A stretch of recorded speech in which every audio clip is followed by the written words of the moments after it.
देखिए last class में हम लोगों ने ऑक्सीडेशन नंबर तक यहाँ तक कर लिया था मे बी, है ना। वेरिएबल ऑक्सीडेशन स्टेट, और ये क्वेश्चन मैंने शायद डिस्कस किया था, लास्ट क्वेश्चन। यस। ठीक है, तो उसी के आगे फिर कर रहा हूँ मैं स्टार्ट। देखिए इसके बाद जो ये टॉपिक है, देखो लास्ट क्लास में हम लोगों ने ये डिस्कस किया था कि डी ब्लॉक एलिमेंट में जो 3D सीरीज है उसमें किस एलिमेंट की कौन सी ऑक्सीडेशन नंबर स्टेबल होती है। ठीक है, तो हम लोगों ने डिस्कस किया था कि मैग्नीज के आगे वालों की +2 मोस्ट स्टेबल होती है, और मैग्नीज के पहले वालों की +3 मोर स्टेबल होती है ना। लेकिन टाइटेनियम की, एक्सेप्ट टाइटेनियम, टाइटेनियम की +4 मोस्ट स्टेबल होती है। ठीक है, तो यहाँ तक हम लोग बात कर लिए थे। इसके बाद जो ये टॉपिक है, trend in stability of higher oxidation state, है ना। हायर ऑक्सीडेशन स्टेट शो करने की जो टेंडेंसी है उसकी अगर बात किया जाए तो ये एनसीईआरटी का ही है पैराग्राफ।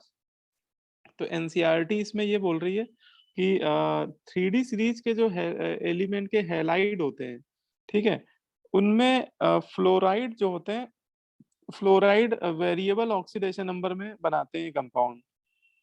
ठीक है, और उसमें भी देखा जाए तो टाइटेनियम जो है, जैसे टाइटेनियम को उसने हाईलाइट किया है, highest oxidation number are achieved in TiX4। ठीक है, हाईएस्ट ऑक्सीडेशन नंबर किस में अचीव हो रहा है, टाइटेनियम टेट्राफ्लोराइड में। और ये वेनेडियम वाले में भी अचीव हो रहा है, ये थोड़ा सा छपा नहीं है यहाँ पे, आया नहीं है, VF5 में। ठीक है, क्योंकि टाइटेनियम की 4 मोस्ट स्टेबल होती है और वो उसकी हाईएस्ट भी होती है, और वेनेडियम की हाईएस्ट होती है 5, है ना। तो वेनेडियम भी अपनी हाईएस्ट ऑक्सीडेशन नंबर में बना रहा है, और साथ ही साथ क्रोमियम जो है वो भी अपने हाईएस्ट ऑक्सीडेशन नंबर में फ्लोराइड बनाता है। तो ये जो 3 एलिमेंट है वो आपको पता होने चाहिए कि टाइटेनियम, वेनेडियम, क्रोमियम, ये तीनों एलिमेंट के जो फ्लोराइड होते हैं ये इनकी हाईएस्ट ऑक्सीडेशन नंबर पे बन जाते हैं। लेकिन मैग्नीज देखो अपनी हाईएस्ट ऑक्सीडेशन नंबर में फ्लोराइड नहीं बना रहा है। मैग्नीज की हाईएस्ट ऑक्सीडेशन नंबर कितनी होती है, +7, है ना। और इस टेबल में आप देखिए तो मैग्नीज के 3 में बन रहा है, 4 में बन रहा है, और उसके आगे वाले नहीं बन रहे, वो एग्जिस्ट नहीं कर रहे हैं। MnF5 नहीं बन रहा है, F6, F7। ठीक है, तो मैग्नीज हाईएस्ट में नहीं बना रहा है। ठीक है, देखो इसमें भी लिखा हुआ है, ये एनसीईआरटी ने बोला है, the +7 state of manganese is not represent in the simple halide. ठीक है, लेकिन एक इसमें उन्होंने सिंपल हैलाइड जो है, नॉर्मल हैलाइड तो नहीं बनाते, लेकिन उसने एक ऑक्सी फ्लोराइड का एग्जांपल जरूर दिया है कि मैग्नीज का एक ऑक्सी फ्लोराइड होता है जो +7 में एग्जिस्ट कर जाता है, MnO3F। ये देखो फॉर्मूला दिया हुआ है। ठीक है, इसमें Mn की +7 आती है, लेकिन ओनली फ्लोराइड मतलब सारे हेलोजन के साथ मिलकर वो नहीं बनाएगा कि सारे के सारे 7 हेलोजन के साथ वो मिलके बना दे MfF7।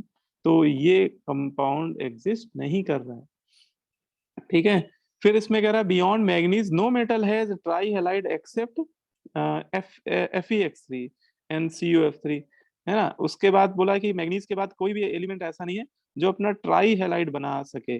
एक्स दो बना रहे हैं केवल, एक तो आयरन बना रहा है, एक कोबाल्ट बना रहा है। ठीक है, फिर कह रहा है ability of fluorine is to stabilise the higher oxidation state. अच्छा, फिर इसमें क्वेश्चन ये पूछ लिया जाता है कई बार कि इनके जो फ्लोराइड हैं वो हाईएस्ट ऑक्सीडेशन नंबर में क्यों बन पा रहे हैं। ठीक है ना। इनके जो फ्लोराइड हैं वो हाईएस्ट ऑक्सीडेशन नंबर पे क्यों बन पा रहे हैं, इसका मतलब क्वेश्चन आपसे ऐसे पूछ सकता है कि जैसे मैग्नीज का ऑक्साइड तो बन जाता है हाईएस्ट ऑक्सीडेशन नंबर में, है ना। पर मैग्नेट आयन अगर देखो तो उसमें मैग्नीज का ऑक्साइड तो एग्जिस्ट कर जाता है, लेकिन मैग्नीज का फ्लोराइड नहीं एग्जिस्ट कर रहा है हाईएस्ट ऑक्सीडेशन नंबर में। या मैग्नीज क्यों, आगे वालों के लिए ये बात बोल सकते हैं। तो ऐसा क्यों है कि मैग्नीज या उसके आगे वाले एलिमेंट जो है वो अपने हाईएस्ट ऑक्सीडेशन नंबर में फ्लोराइड क्यों नहीं बना रहे हैं। ठीक है, तो उसके लिए यहाँ पे देखो लिखा हुआ है, रीजन क्या बताया एनसीईआरटी ने, the ability of fluorine is to stabilise the highest oxidation state.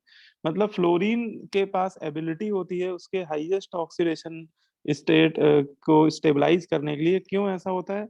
Due to either higher lattice energy, क्योंकि फ्लोराइड की जो लैटिस एनर्जी होती है वो ज्यादा होती है। जैसे वो एग्जांपल ले रहा है in case of cobalt trifluoride. अच्छा, कोबाल्ट भी अपनी कोबाल्ट की हाईएस्ट ऑक्सीडेशन नंबर देखो जरा क्या होती है। कोबाल्ट की हाईएस्ट ऑक्सीडेशन नंबर +2। नहीं, हाईएस्ट 4 होती है ना। यस सर, निकिल की भी हाईएस्ट 4 4 है। है। हाँ, निकिल की भी 4 है। आयरन की 6 है। तो कॉपर की 2 और लास्ट में तो 2 है। तो इसमें कोबाल्ट का 3 में बन रहा है। हाँ, कोबाल्ट का 4 में नहीं बन रहा, हाईएस्ट में नहीं बन रहा है, लेकिन तब भी वो 3 में देखो बोल रहा है कि बन रहा है। और कहीं ना कहीं उसने रीजन ये दिया है कि इनके लेटिस एनर्जी अधिक होने की वजह से वो अपने +3 में या हायर ऑक्सीडेशन स्टेट में एग्जिस्ट कर रहा है। ठीक है, बोलो भाई।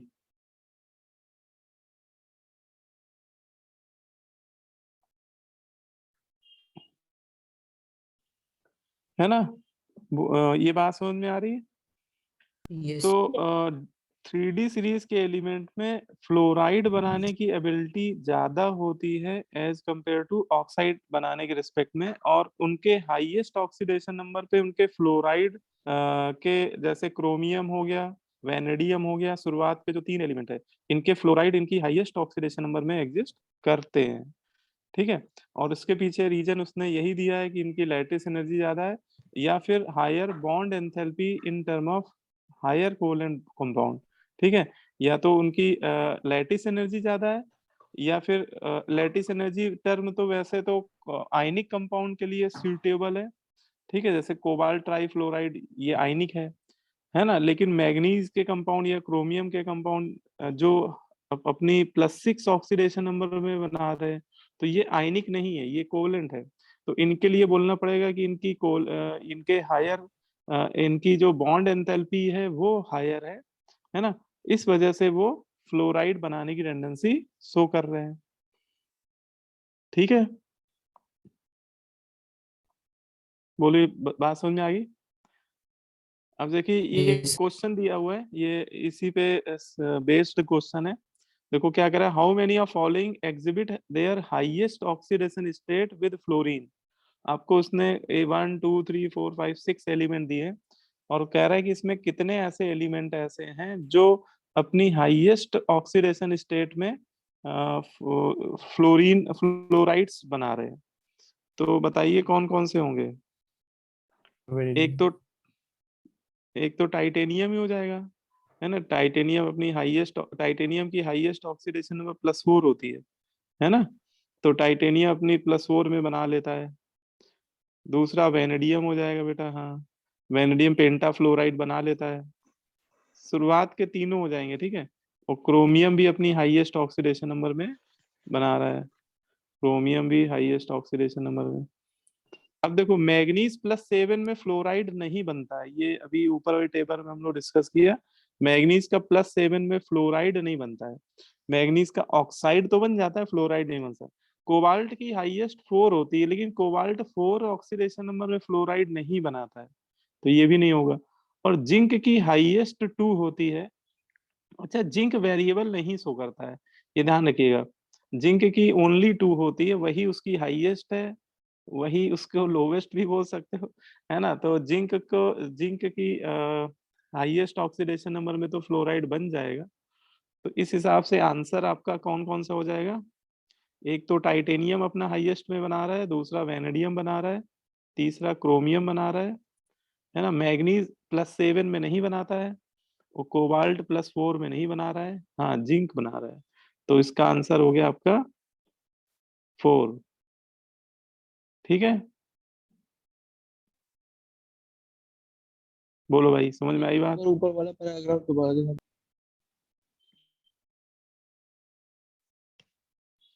ठीक है, क्लियर हो गई बात ये, ओके सर। है ना। देखो, ये जो चैप्टर है, पी ब्लॉक हो गए, डी ब्लॉक हो गए, इनमें आपको लाइन बाय लाइन पढ़नी है एनसीईआरटी की, क्योंकि इन लाइन से ही क्वेश्चंस पूछे गए हैं। ठीक है, और पूछे जाएंगे भी। अब देखो, ये क्वेश्चन एनसीईआरटी एग्जाम्पलर का लिया है मैंने। ये क्वेश्चन 19 वाला जो है, देखिए क्या कह रहा है, हाईएस्ट, ये छुप गया थोड़ा सा, ये हाईएस्ट लिखा हुआ है, highest oxidation state of manganese in fluoride is +4। कह रहा है कि मैग्नीज की हाईएस्ट ऑक्सीडेशन नंबर फ्लोराइड के केस में क्या है, +4 है। लेकिन आगे क्या बोल रहा है, but highest oxidation state in oxide is +7। Manganese का ऑक्साइड +7 में एग्जिस्ट कर रहा है, लेकिन फ्लोराइड +4 में। आपको रीजन पूछ रहा है कि कौन सा होना चाहिए, देख के बताइए कौन सा करेक्ट है इनमें से।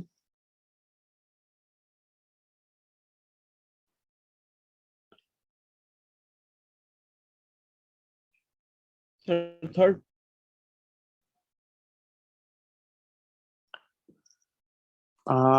थर्ड होना चाहिए। देखो ऊपर वाले पैराग्राफ में रीजन उसने बताया भी था, है ना। अगर एक बार फिर से देख लीजिए, कुछ बच्चे भी लेट आए हैं, तो उसने यहाँ पे ये बताया है कि ability to fluorine to stabilise the higher oxygen state is due to higher lattice energy. ठीक है, in case of cobalt trifluoride, cobalt trifluoride ionic है, तो इसके लिए तो वो कह रहा है कि इसकी आयनिक, इनकी लैटिस एनर्जी बहुत ज्यादा है, इसलिए उनके फ्लोराइड बन रहे हैं। और लेकिन ये इससे पहले वाले, ये तो मैग्नीज के, क्रोमियम के, ये कंपाउंड आयनिक नहीं है, इनमें कोलेंट करेक्ट। अच्छा, ये एक बात, वो बात मैंने बताई भी थी कि जैसे जैसे बेटा ऑक्सीडेशन नंबर बढ़ता है, वैसे वैसे कोवलेंट करेक्टर भी बढ़ता है। ठीक है, जैसे मान लो ये आपको क्रोमियम के +2 +3 +4 +5 +6, ये सारे आपको लिख के दे दिया जाए, और इन्हीं में कोवलेंट करेक्टर का ऑर्डर पूछा जाए, तो आप देख लीजिएगा कि जैसे से ऑक्सीडेशन नंबर बढ़ रही है, सबसे ज्यादा ऑक्सीडेशन नंबर बेटा इसमें आएगी CrF6 में, तो सबसे ज्यादा कोवलेंट कैरेक्टर इसमें होगा, फिर इसमें होगा, है ना। तो covalent character is directly proportional to oxidation number of centre atom. तो ये हम लोग बोल सकते हैं। तो यहाँ पे अगर हम लोग मैग्नीज की बात करें, तो मैग्नीज में +7 में कोलेंट करेक्टर बहुत ज्यादा होगा, है ना। और कोलेंट करेक्टर अगर ज्यादा है तो कोलेंट, हाँ उसने बोला है ना आगे कि कोलेंट करेक्टर अगर कोलेंट टाइप का हैलाइड है, तो उसकी बॉन्ड एंथैल्पी रिस्पॉन्सिबल होती है, उसकी हायर बॉन्ड एंथैल्पी क्या होती है, रिस्पॉन्सिबल होती है। ठीक है, तो यहाँ पे आपको ऐसा ही आंसर देखना पड़ेगा भाई। अब पहला ऑप्शन क्या कह रहा है, फ्लोरीन इज मोर इलेक्ट्रोनेगेटिव, नहीं। अगर फ्लोरीन ज्यादा इलेक्ट्रोनेगेटिव है तो फ्लोरीन +7 में बना देना चाहिए, लेकिन उसका +7 में नहीं बन रहा है, ये तो गलत है। सेकेंड कह रहा है fluorine does not possess D orbital, बात तो वैसे सही कह रहा है, डी ऑर्बिटल नहीं है, लेकिन डी ऑर्बिटल होने या ना होने का यहाँ पे फ्लोराइड बनाने से कोई लेना देना नहीं, मतलब हाईएस्ट ऑक्सीडेशन नंबर पे फ्लोराइड बन रहा है, तो वो तो मैग्नीज का बन रहा है ना। फ्लोरीन की तो ऑक्सीडेशन नंबर फ्लोराइड में -1 ही है, तो वैकेंट डी ऑर्बिटल से कोई मतलब नहीं यहाँ पे। थर्ड में कह रहा है fluorine stabilises lower oxygen state, तो वो रिपीटिंग बोलना चाहिए। फ्लोरीन लोअर ऑक्सीडेशन स्टेट को स्टेबलाइज करता है, ऐसा भी सही नहीं है, है ना। भाई फ्लोरीन एक अच्छा ऑक्सीडाइजिंग एजेंट है, वो तो चाहेगा कि एलिमेंट उसकी हायर ऑक्सीडेशन नंबर पे ही रहे, तो लोअर को क्यों स्टेबलाइज करेगा ना, ये स्टेटमेंट ही रॉन्ग है देखा जाए तो 3 स्टेटमेंट तो उसने ऐसे दे दिए जिसका दूर दूर से कोई नाता नहीं। ठीक है, चौथा स्टेटमेंट थोड़ा लंबा चौड़ा दिख भी रहा है, एक बार इसको पढ़ लीजिए क्या कर रहा है। In covalent compounds fluorine can form single bond. देखो कोवलेंट कंपाउंड में फ्लोरीन ऑब्वियस सिंगल बॉन्ड ही बनाएगा, लेकिन अगर जब वो ऑक्साइड बनाएगा तो ऑक्सीजन क्या बना रहा होगा, डबल बॉन्ड, है ना। और हम लोग ये जानते हैं कि डबल बॉन्ड की bond dissociation energy single bond से क्या होती है, ज्यादा होती है ना। इसका मतलब आ, हाँ, इससे ये समझ में आ रहा है कि ऑक्साइड के हायर ऑक्सीडेशन नंबर में ऑक्साइड, क्योंकि जितने हायर ऑक्सीडेशन नंबर में ऑक्साइड बनाएगा, उतने ज्यादा ऑक्सीजन के साथ वो जुड़ेगा, और जितने ज्यादा ऑक्सीजन के साथ जुड़ के डबल बॉन्ड बनाएगा, तो डबल बॉन्ड का नंबर भी उतना ज्यादा होगा, और डबल बॉन्ड का नंबर ज्यादा होगा तो उसकी बॉन्ड एंथैल्पी भी ज्यादा होगी, है ना। तो यहाँ पे इसे ही हमें आंसर देना होगा। ठीक है, उसने थोड़ा घुमा के बात बोली है, एग्जैक्ट वही बात नहीं बोली है, लेकिन उसका जो सेंस है वो आपको समझना होगा कि क्या कहना चाह रहा है। ठीक है, चलिए फिर आगे बढ़ते हैं। सर इस हाँ बोलो बेटा। सर ऊपर जो TiX4 है सर, उसमें एक्स फ्लोरीन है या फिर सारे हेलोजेंस हैं? देखो इस टेबल में जहां जहां उसने एक्स लिखा है वहां तो देखो उसने नीचे हाईलाइट भी किया है टेबल में। जहां पे ओनली एक्स लिखा है ना, तो ओनली एक्स फ्लोरीन से लेकर आयोडीन सारे हो सकते हैं। तो जैसे TiX4 है तो इसमें तो सभी हो सकते हैं, फ्लोराइड क्लोराइड ब्रोमाइड आयोडाइड। और कहीं पे उसने एक्स के ऊपर ऐसे वन ऐसे भी लिखा हुआ है ना। देखो उसने X1 लिखा हुआ है तो वो कहना चाह रहा है कि फ्लोरीन से लेकर ब्रोमीन तक है वो, है ना। ये शायद देखो यहाँ दिख रहा है ना FeX3 में एक्स के ऊपर वन दिख रहा है। इसका मतलब यहाँ पे एक्स की जगह हम लोग क्लोरीन ब्रोमीन और फ्लोरीन एक्सेप्ट आयोडीन, ठीक है। और अगर एक्स डबल एक्स के ऊपर टू ऐसे लिखा हुआ है तो वो क्लोरीन फ्लोरीन दोनों हो सकते हैं। ये कहाँ दिख रहा है कहीं पे? हाँ ये लास्ट में देखो दिख रहा है कॉपर के केस में। तो कॉपर का क्लोराइड और फ्लोराइड ही बनता है इसका मतलब, है ना। और जहां पे एक्स के ऊपर 3 लिख दिया है तो वहां पे वो केवल वहां पे क्लोरीन से आयोडीन होगा, मतलब फ्लोरीन नहीं होगा। मतलब जैसे ये वाला टाइटेनियम डाइफ्लोराइड। तो ये उसका कहने का मतलब है, ठीक है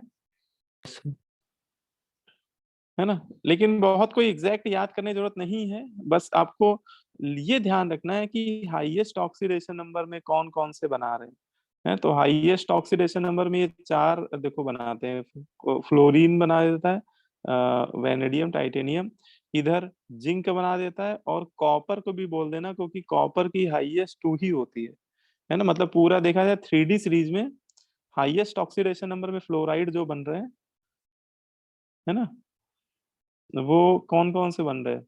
टाइटेनियम वेनेडियम क्रोमियम और कॉपर का ये सेकंड वाले में फ्लोराइड है, हाँ ठीक है। और जिंक में तो सारे ही हो सकते हैं, कोई दिक्कत नहीं। तो ये 5 ही बना रहे हैं, है ना। कोबाल्ट की +4 होती है हाईएस्ट, कोबाल्ट 4 में नहीं बनाता है फ्लोराइड। सर एंट्री दे दीजिए, कोई मांग रहा है। अच्छा अच्छा ओके बेटा। तो इसमें नेक्स्ट टॉपिक इसमें है oxide of 3D series element, है ना। 3D सीरीज एलिमेंट के ऑक्साइड की हम लोग बात करने जा रहे हैं। तो देखिए ये टेबल भी बड़े काम की है, ठीक है। देखो इसमें आपको उसने 3D सीरीज के जितने भी एलिमेंट है सबके उसने ऑक्साइड्स बना बना के दिखाए हैं, ठीक है। कई सारे ढेर सारे ऑक्साइड है। एक बार बस पहले हम लोग नजर मार लेते हैं, है ना, एक बार नजर फिरा लेते हैं, है ना। देखो स्कैंडियम, आप हम लोग पढ़ चुके हैं कि स्कैंडियम केवल +3 में ही बनाता है अपना ऑक्साइड। मतलब स्कैंडियम की ऑक्सीडेशन नंबर ओनली +3 ही होती है। तो उसका ऑक्साइड केवल +3 वाला ही एग्जिस्ट कर रहा है, ठीक है। टाइटेनियम की 2 से लेकर 2 3 4, है ना, तीनों ऑक्सीडेशन नंबर पे उसकी पॉसिबल होती है, और तीनों में ही वो ऑक्साइड बना रहा है। बहुत बढ़िया भाई, ठीक है। वेनेडियम वेनेडियम की 2 से 5 तक होती है। तो वेनेडियम बेटा 2 में भी बना रहा है, 3 में भी बना रहा है, 4 में भी बना रहा है, 5 में भी बना रहा है। हाँ वेनेडियम का 5 वाला जो ऑक्साइड होता है ये एम्फोटेरिक होता है, ये ध्यान रखना, ठीक है। बीच बीच में नेचर भी आपको मैं बताता जाऊंगा। वेनेडियम का 5 वाला एम्फोटेरिक, एम्फोटेरिक 2 ही होते हैं, एक वेनेडियम का 5 वाला और क्रोमियम का 3 वाला, है ना। पूरे 3D सीरीज में एम्फोटेरिक नेचर के यही 2 ऑक्साइड है। अच्छा इधर आ जाओ, क्रोमियम में क्रोमियम 2 से लेकर 6 तक के बनाता है, लेकिन इसमें शायद एक कोई मिसिंग है, 5 वाला मिसिंग है, बाकी तो सारे बना रहा है। 2 में भी बना रहा है, 3 में बना रहा है, 4 में और 6 में, ठीक है। लेकिन क्रोमियम का हाईएस्ट ऑक्सीडेशन नंबर का जो ऑक्साइड है और मैग्नीज का जो हाईएस्ट ऑक्सीडेशन नंबर का ऑक्साइड है, ये नेचर वाइज कैसे हैं? एसिडिक है ना। तो 2 मुन्ना भाई पकड़ में आ गए, कौन से? एम्फोटेरिक, ठीक है। और 2 मुन्ना भाई 2 oxide D block 3D series में 2 ऑक्साइड ऐसे पकड़ में आ गए जो क्या है? एसिडिक है, ठीक है। और अच्छा बताओ फिर बाकियों का नेचर क्या होता है? 2 एम्फोटेरिक और 2 एसिडिक, तो बाकी रिमेनिंग ऑक्साइड का क्या नेचर होना चाहिए? हाँ बेसिक होना चाहिए, ठीक है। तो अब देखो एसिडिक को एसिडिक 2 ही हैं, उनको अलग हाईलाइट कर दिया मैंने। एम्फोटेरिक 2 ही हैं, तो इसका मतलब रिमेनिंग जितने भी हैं वो सब बेसिक है। वैसे भी हम लोग मोटा मोटा ये बचपन से पढ़ते आ रहे हैं कि मेटल के ऑक्साइड जनरली क्या होते हैं, बेसिक होते हैं। तो ये बात यहाँ पे समझ में आ भी रही कि जो भीड़ है वो बेसिक वालों की है। बेसिक वाले ऑक्साइड का नंबर सबसे ज्यादा है। ठीक है, अब मैग्नीज में देखें तो मैग्नीज का 2 में बन रहा है। ठीक है, और एक ये सर सितारा वंशिका वाला। को एंट्री दे दीजिए। अच्छा ओके बेटा, ओके। ठीक है, इसमें मैग्नीज का 2 में बन रहा है, और एक ये सितारा वाला बन रहा है, फिर 3 में बन रहा है, 4 में बन रहा है, और बीच में 5 6 वाले नहीं बन रहे, लास्ट में 7 वाला बन रहा है। ठीक है ना। अच्छा, ये जो सितारे वाले ये कौन से हैं, तो इस सितारे वाले मिक्स्ड ऑक्साइड है। मिक्स्ड ऑक्साइड जैसे 3 ही बनते हैं डी ब्लॉक में, मैग्नीज का मिक्स्ड ऑक्साइड बनता है, आयरन का और कोबाल्ट का। मिक्स्ड ऑक्साइड का मतलब क्या है कि इन ऑक्साइड में ये plus metal 2 different oxidation number में। जैसे ये मैंने लिखा भी हुआ है, देखो Mn3O4 मैग्नीज का मिक्स्ड ऑक्साइड है। इसमें मैग्नीज +2 ऑक्सीडेशन नंबर में भी बैठा हुआ है और 3 में भी बैठा हुआ है ना, इसलिए उसको मिक्स्ड ऑक्साइड बोल रहे हैं। तो यही 3 बनते हैं, मैग्नीज का, आयरन का और कोबाल्ट का। ये तीनों मिक्स्ड ऑक्साइड होते हैं। ठीक है, तो ये आपको एक आइडिया लग रहा होगा, बाकी आगे इतना कोई खास बात नहीं है। ठीक है, अब देखो इसमें कौन कौन सी बातें हैं जो हमें मोटा मोटी याद होनी चाहिए। तो एक तो ये बात याद होनी चाहिए कि इसमें एम्फोटेरिक कौन से हैं। तो एक वेनेडियम का हाईएस्ट ऑक्सीडेशन नंबर वाला 5 वाला V2O5, और क्रोमियम का 3 वाला Cr2O3। ये बिल्कुल रट्टा होना चाहिए, क्योंकि ये इसमें कोई लॉजिक नहीं है, इसमें सीधे रट्टा चलता है भैया। तो V2O5 और Cr2O3 कहीं दिख जाए ऑप्शन में, पूछे एम्फोटेरिक है तो भैया बोल देना है। ठीक है, और क्रोमियम और मैग्नीज की हाईएस्ट ऑक्सीडेशन नंबर वाले एसिडिक होते हैं। क्रोमियम की हाईएस्ट +6 होती है, मैग्नीज की हाईएस्ट +7 होती है। तो इनके ऑक्साइड क्या है, एसिडिक है। तो इसमें जो जो बातें आपको याद रखनी है वो मैंने हाईलाइट कर दी है। ठीक है ना। इस टेबल में जो बातें ऐसी हैं जो इम्पोर्टेंट है, पूछी जा सकती हैं। तो देखो मैंने इसमें लिखा हुआ है scandium, nickel, zinc only form 1 type of oxide. है ना, 3 मेटल आपने शायद ये गौर नहीं किया होगा, इसलिए मैंने ये पॉइंट अलग से लिख दिया है। 3D सीरीज में स्कैंडियम का देखो बेटा एक ही ऑक्साइड बन रहा है, निकिल का देखो बेटा +2 में एक ही बन रहा है, और जिंक जिंक तो ऑब्वियस है, उसकी तो एक ही ऑक्सीडेशन नंबर होती ही है 2, तो वो भी एक ही बना रहा है। तो ये 3 ऐसे हैं ऑक्साइड, 3 ऐसे मेटल हैं 3D सीरीज के जो केवल एक ही ऑक्साइड बनाते हैं। और इनको छोड़ दिया जाए तो maximum number of oxide form, अच्छा सॉरी, इसके बाद सेकंड पॉइंट है maximum number of oxide form by manganese in the 3D series. आपसे कोई पूछे कि सबसे ज्यादा ऑक्साइड कौन एलिमेंट बना रहा है 3D सीरीज में, सबसे ज्यादा नंबर में कौन ऑक्साइड बना रहा है, तो सबसे ज्यादा नंबर में मैग्नीज ही बना रहा है। देखो मैग्नीज के 1 2 3 4 5 बेटा 5 टाइप के ऑक्साइड बन रहे हैं। तो मैग्नीज के सबसे ज्यादा संख्या में बनते हैं बेटा ऑक्साइड। ठीक है, अच्छा कौन से मेटल ऐसे हैं जो मिक्स्ड ऑक्साइड बना रहे हैं, तो मिक्स्ड ऑक्साइड बना रहा है manganese, iron, cobalt. Manganese, iron, cobalt के ऑक्साइड कैसे हैं, मिक्स्ड ऑक्साइड है। ठीक है, बोलो समझ में आ रही बात, यस। है ना। ये मैंने बताया भी कि इसमें इनका करेक्ट फॉर्मूला ये होता है। Mn3O4 कहीं लिखा हो और कोई पूछे कि मैग्नीज की ऑक्सीडेशन नंबर बताओ, तो आप इसमें एक्स वाले तरीके से निकालो, ये तो 8/3 आएगा। तो 8/3 जो है ना, वो उसकी मैग्नीज की एक्चुअल ऑक्सीडेशन नंबर नहीं है, वो उसकी एवरेज ऑक्सीडेशन नंबर है। अगर एक्चुअल ऑक्सीडेशन नंबर देखें तो एक मैग्नीज पे +2 है, दूसरे मैग्नीज एटम पे +3 है। ठीक है, बोलो भाई। एम्फोटेरिक 2 है, V2O5, Cr2O3। एसिडिक Mn2O7 और Cr O3 है। और रेस्ट ऑक्साइड जो है वो सारे क्या हैं, बेसिक है। तो मैंने इस टेबल से जितनी भी इंफॉर्मेशन निकल सकती थी मैंने निकाल के अलग कर दी है। मतलब आपका काम मैंने आसान कर दिया है ना, क्योंकि एनसीईआरटी ने टेबल ये तो बनाई है, लेकिन ये पॉइंट्स उन्होंने नहीं लिखे हैं, है ना। इस टेबल को पढ़ के ये पॉइंट निकालना भी हमें आना चाहिए। ठीक है, क्लियर है, बोलो भाई। यस। अब इसमें हाँ एनसीईआरटी ने एक ये थोड़ा सा एक पैराग्राफ में हल्का सा डिस्कस किया है कि जो V2O5 है वो एम्फोटेरिक है। तो अभी हम लोग डिस्कस कर भी रहे थे कि हाँ भाई V2O5 एम्फोटेरिक है, ठीक है। और जो एम्फोटेरिक होते हैं वो एसिड और बेस दोनों के साथ क्या कर जाते हैं, दोनों के साथ रिएक्ट कर जाते हैं, है ना। तो V2O5 की रिएक्शन अगर आपसे कोई पूछे कि बताओ एसिडिक मीडियम में करा रहे हैं, मतलब एसिड से करा रहे हैं, तो क्या बन रहा है, आयन क्या बन रहा है, ये हमें पता होना चाहिए। तो V2O5 बेटा जब एसिडिक मीडियम में रिएक्ट करता है ना, तो ये VO4 प्लस में जाता है। ये किस में जाता है, VO4 vanadium tetra oxide plus, ठीक है। तो ये आपको ध्यान होना चाहिए, एसिडिक मीडियम में जा रहा है VO4 प्लस में, और ये बेसिक मीडियम में किस में कन्वर्ट होता है, VO4 -3। दोनों में खास बात है कि दोनों में ऑक्सीडेशन नंबर यहाँ भी 5 है, यहाँ भी 5 है, और यहाँ भी 5 है। मतलब वेनेडियम की ऑक्सीडेशन नंबर बदल नहीं रही है ना, चाहे वो एसिडिक मीडियम में रिएक्ट कर रहे चाहे बेसिक मीडियम में, लेकिन आयन बदल रहे हैं ना। यहाँ पे VO4 क्या बन रहा है, प्लस एसिडिक मीडियम में, और बेसिक मीडियम में VO4 3 तो हाँ बोलो बेटा। जिंक ऑक्साइड तो एम्फोटेरिक होता था। जिंक ऑक्साइड एम्फोटेरिक होता है, बिल्कुल होता है। वो तो तुम लोग जानते ही हो ना, इसलिए मैंने नहीं लिखा है ना। जिंक ऑक्साइड तो बाय डिफॉल्ट एम्फोटेरिक होता है।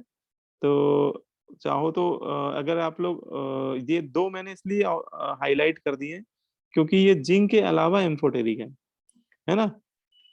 तो जैसे यहाँ पे आप लोग लिखना चाहो तो जिंक को भी ऐड कर लेना, एम्फोटेरिक में आप लोग जेडेनो को भी, मतलब उसको भूल मत जाना। आप ये ना सोचना कि जेडेनो एम्फोटेरिक नहीं है, ये तो आप लोग छोटी कक्षाओं में पढ़ते हैं, है ना। इसलिए मैंने नहीं बताया। चलो अच्छा, V2O5 एसिडिक मीडियम में क्या बनाता है, V2O5 एसिडिक मीडियम में VO4 बनाता है, और VO4 प्लस बेसिक मीडियम में VO4 3 अब जैसे आपको रिएक्शन पूछ दी जाए कि बताओ V2O5 की रिएक्शन डाइल्यूट HCl से करा रहे हैं, क्या बनेगा। तो आपको थोड़ा भी ये बात अंदाजा है कि V4 एसिडिक मीडियम में ये बनाता है VO4 प्लस, है ना। तो ये बनाएगा इसके एसिडिक मीडियम VO4 प्लस बनाएगा, और इसका जो Cl माइनस है उसके वो पॉजिटिव चार्ज को क्या कर देगा, न्यूट्रलाइज कर देगा। तो बताओ यहाँ पे क्या लिख दे, सॉल्ट क्या बनेगा यहाँ पे, VO4 VO4 Cl, है ना। तो ये बन जाएगा। ऐसे बेसिक मीडियम में अगर वो रिएक्ट करेगा तो क्या बनाएगा, V2O5 डाइल्यूट NaOH से रिएक्ट करेगा तो क्या बनाएगा, सर VO4 Cl Cl ही होगा। इसमें Cl कहाँ है भाई। सर नहीं, इसके साचित ऊपर बेटा, Na3VO4 हाँ हाँ, इसमें तो सोडियम आगे VO4 छुपेगा, OH होल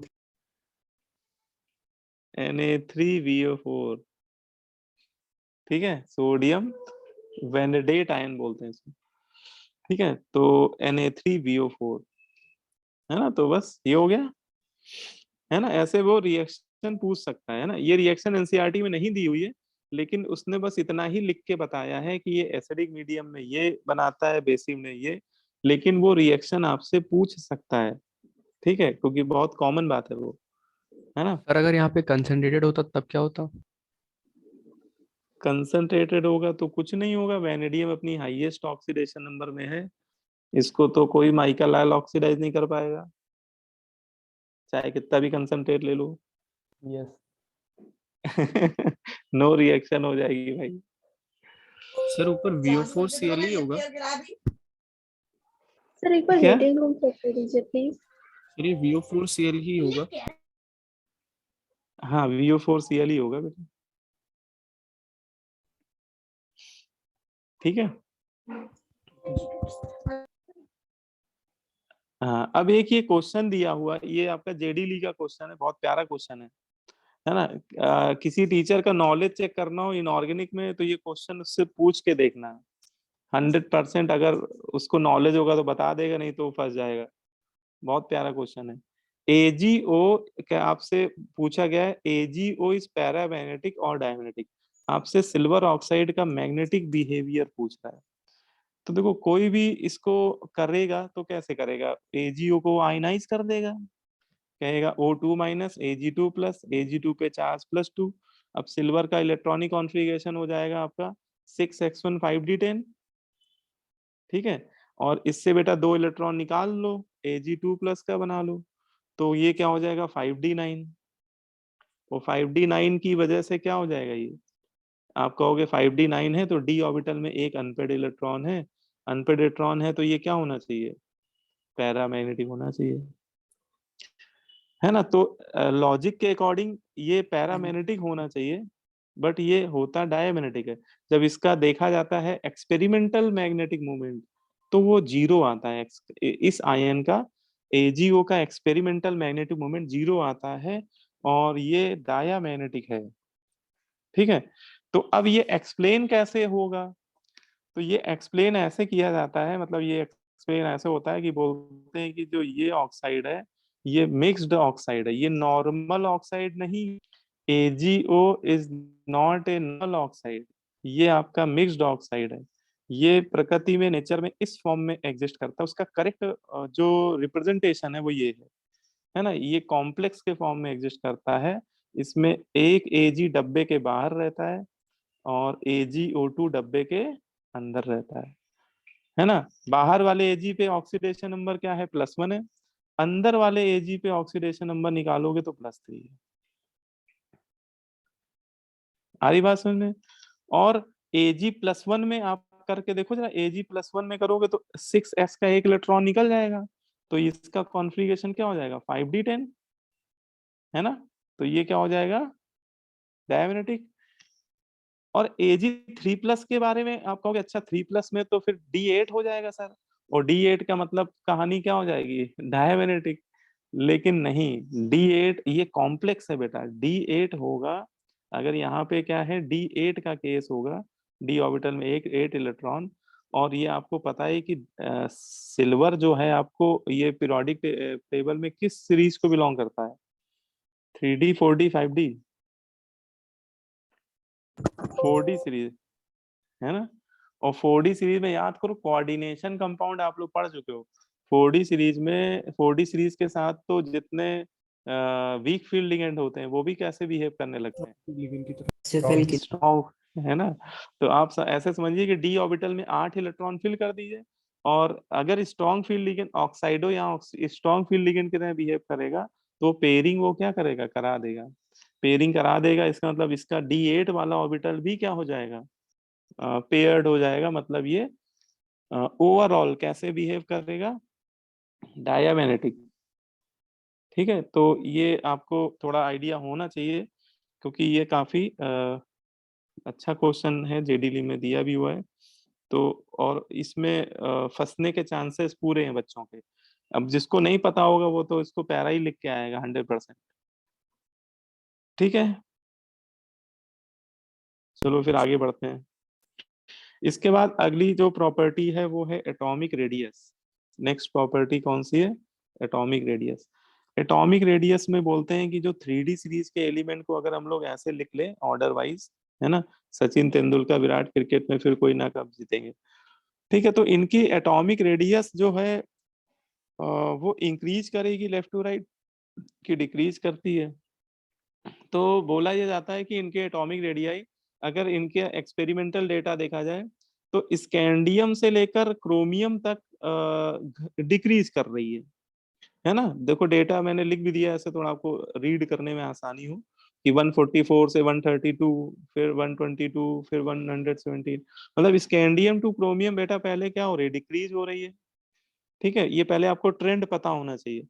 फिर आपके बीच के 4 एलिमेंट में लगभग क्या हो गई है, कांस्टेंट सी हो गई है ना। और फिर लास्ट में कॉपर से जब जिंक जा रहे हैं तो क्या हो रही है, इंक्रीज हो रही है ना। कॉपर से जिंक में जाने पर क्या हो रही है, रेडियस बढ़ रही है। तो 3D सीरीज में, या 3D सीरीज में ही क्यों, 3D के नीचे 4D और 5D सीरीज में भी सिमिलर ट्रेंड देखने को मिलता है, कि पहले फर्स्ट 4 एलिमेंट में एलिमेंट तक डिक्रीज करती है, फिर नेक्स्ट 4 एलिमेंट में लगभग क्या होती है, कांस्टेंट रहती है, और लास्ट के एलिमेंट में इंक्रीज करती है। ठीक है, तो पहले तो आपको ये ट्रेंड पता होना चाहिए। अच्छा, कई बार आपसे ऑब्जेक्टिव में ये ट्रेंड ही पूछ लिया जाएगा। फिर इसमें इसका रीजन क्या है भाई, ऐसा क्यों हो रहा है ना? हम लोगों ने तो 11th में पढ़ा था, पी ब्लॉक में पढ़ा था कि पी ब्लॉक में लेफ्ट टू राइट जाने पे डिक्रीज करती है एटॉमिक रेडियस, है ना? तो वहां तो रेगुलर ऑर्डर था पी ब्लॉक में, लेकिन डी ब्लॉक में तो कहानी बड़ी विचित्र टाइप की दिख रही है कि पहले फर्स्ट 4 एलिमेंट में डिक्रीज कर रही है, फिर इंक्रीज कर रही है, फिर कांस्टेंट हो गई, फिर इंक्रीज कर रही है ना? इसका अगर आप ग्राफ देखेंगे तो इस तरह का दिखेगा। देखिए, पहले स्कैंडियम, टाइटेनियम, वेनेडियम, क्रोमियम पहले 4 एलिमेंट में डिक्रीज कर रही है ना? जैसे अभी कुछ दिन पहले सेंसेक्स बड़ी तेजी से गिरा था, डाउनफॉल आया था उसमें, ऐसे ही देखिए रेडियस गिर रही है यहाँ पे स्कैंडियम से क्रोमियम तक, और फिर लगभग कांस्टेंट सी कहानी है ना? वो बजट आने के बाद सेंसेक्स बढ़ गया, थोड़ा सा बढ़ा है अभी, ठीक है? तो इस तरह का केस देखने को मिल रहा है। ये आपके 3D सीरीज के एलिमेंट का ट्रेंड है एटॉमिक रेडियस का, ठीक है? ऐसे ही 4D सीरीज में देखिए तो पहले फर्स्ट 4 एलिमेंट में डिक्रीज कर रही है, फिर लगभग कांस्टेंट है, फिर इंक्रीज कर रही है। और ऐसे ही 5D सीरीज में, मतलब तीनों सीरीज में जो ये लेफ्ट टू राइट मूव करने पे ट्रेंड है वो अप्रोक्सीमेटली सिमिलर टाइप का है, ठीक है? बोलो भाई, अब इसमें कोई मुझे बता सकता है कि ऐसा क्यों हो रहा है कि फर्स्ट 4 में क्यों कम हो रही है ना? कोई इसका रीजन बताओ भाई।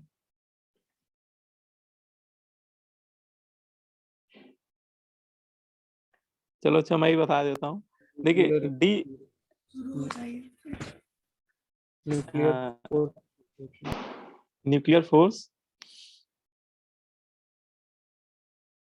है ना? देखो मैं इसको एक्सप्लेन कर देता हूँ अच्छे से कि देखिए दो फैक्टर ऐसे होते हैं जो डी ब्लॉक की एटॉमिक रेडियस को अफेक्ट करते हैं अलोंग द पीरियड, ठीक है? Two factor affect the atomic radius in D block element along the same period के अलोंग जब हम लोग मूव करते हैं तो दो फैक्टर ऐसे होते हैं जो रेडियस को अफेक्ट कर रहे होते हैं, दो फैक्टर एक साथ लग रहे होते हैं। पहला फैक्टर है Z effective, effective nuclear charge, दूसरा है स्क्रीनिंग इफेक्ट, या इसे इलेक्ट्रॉन इलेक्ट्रॉन रिपल्शन भी बोला जाता है, ठीक है?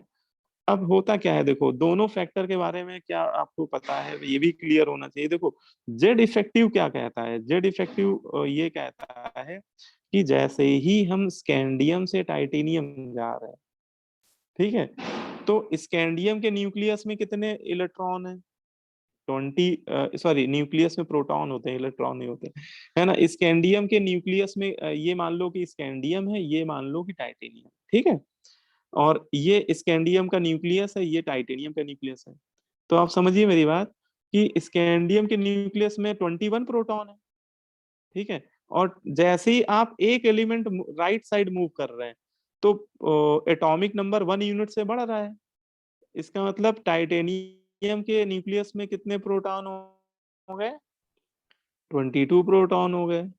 तो प्रोटॉन का नंबर 1, ऐसे ही आप टाइटेनियम से वेनेडियम जाएंगे तो फिर से एक प्रोटॉन बढ़ जाएगा। इसका मतलब प्रोटॉन का नंबर तो 1 बाई 1 बढ़ रहा है न्यूक्लियस में, और प्रोटॉन का नंबर बढ़ रहा है, इसका मतलब प्रोटॉन पे कौन सा चार्ज होता है बच्चों? पॉजिटिव। इसका मतलब वो वैलेंस शेल के इलेक्ट्रॉन को क्या कर रहे होंगे? प्रोटॉन का नंबर बढ़ेगा, तो हाँ न्यूक्लियस का वैलेंस शेल के क्लाउड, इलेक्ट्रॉन क्लाउड पे लगने वाला फोर्स बढ़ता जाएगा। मतलब इतना तो कह ही सकते हैं कि 21 प्रोटॉन और 22 प्रोटॉन में अगर कंपेयर किया जाए तो 22 प्रोटॉन का जो न्यूक्लियर चार्ज, न्यूक्लियर फोर्स होगा वो ज्यादा होगा, 21 वाले से तो थोड़ा सा क्या होगा, ज्यादा होगा, ठीक है? इसका मतलब कि जैसे जैसे हम लोग, जैसे ही एक एलिमेंट राइट साइड जाते हैं तो क्या हो जाता है, न्यूक्लियर चार्ज बढ़ जाता है। होगा न्यूक्लियर चार्ज बढ़ रहा है तो न्यूक्लियस पे लगने, वैलेंस शेल पे लगने वाला फोर्स इंक्रीज हो रहा है। अगर बताओ वैलेंस शेल पे फोर्स बढ़ेगा तो वो जो रेडियस है, वैलेंस शेल की रेडियस है, वो बढ़ रही होगी कि घट रही होगी? बताओ भाई, है ना?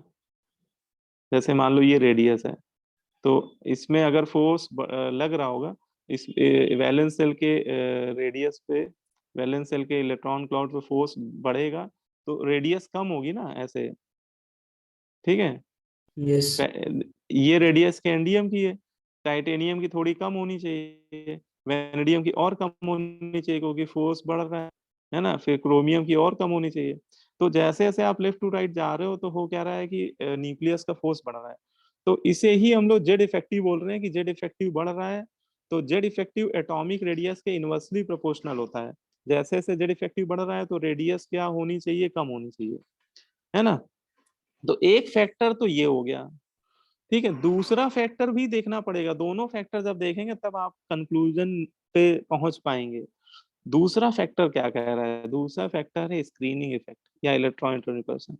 दूसरा फैक्टर ये बोल रहा है कि जैसे आप स्कैंडियम का इलेक्ट्रॉनिक कॉन्फ़िगरेशन करो तो उसमें आ रहा है 4s2 3d1 वैलेंस शेल में, है ना। और टाइटेनियम में करो तो ये आ रहा है 4s2 3d2। तो देखिए इलेक्ट्रॉन एक बढ़ रहा है ना, एक इलेक्ट्रॉन भी बढ़ रहा है। जैसे ही स्कैंडियम से टाइटेनियम गए तो एक इलेक्ट्रॉन भी बढ़ रहा है, लेकिन अच्छा गौर से देखो वो इलेक्ट्रॉन जो इंक्रीज हो रहा है वो उसकी वैलेंस सेल में ना बढ़ के कहाँ जा रहा है।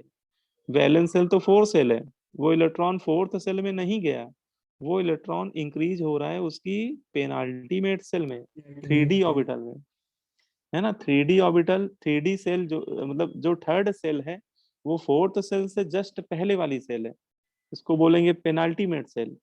तो हो क्या रहा है कि स्कैंडियम के केस में क्या कहानी है कि स्कैंडियम के केस में उसकी 3rd सेल में जो d ऑर्बिटल उसमें एक इलेक्ट्रॉन है, लेकिन जैसे ही आप टाइटेनियम में गए तो उसकी 3rd सेल में 2 इलेक्ट्रॉन आ गए। तो धीरे धीरे क्या हो रहा है, फिर वैनेडियम में 3 आ जाएंगे, क्रोमियम में 4 आ जाएंगे, ऐसे उसकी 3rd सेल के d ऑर्बिटल में एक एक इलेक्ट्रॉन बढ़ते रहेंगे, ठीक है।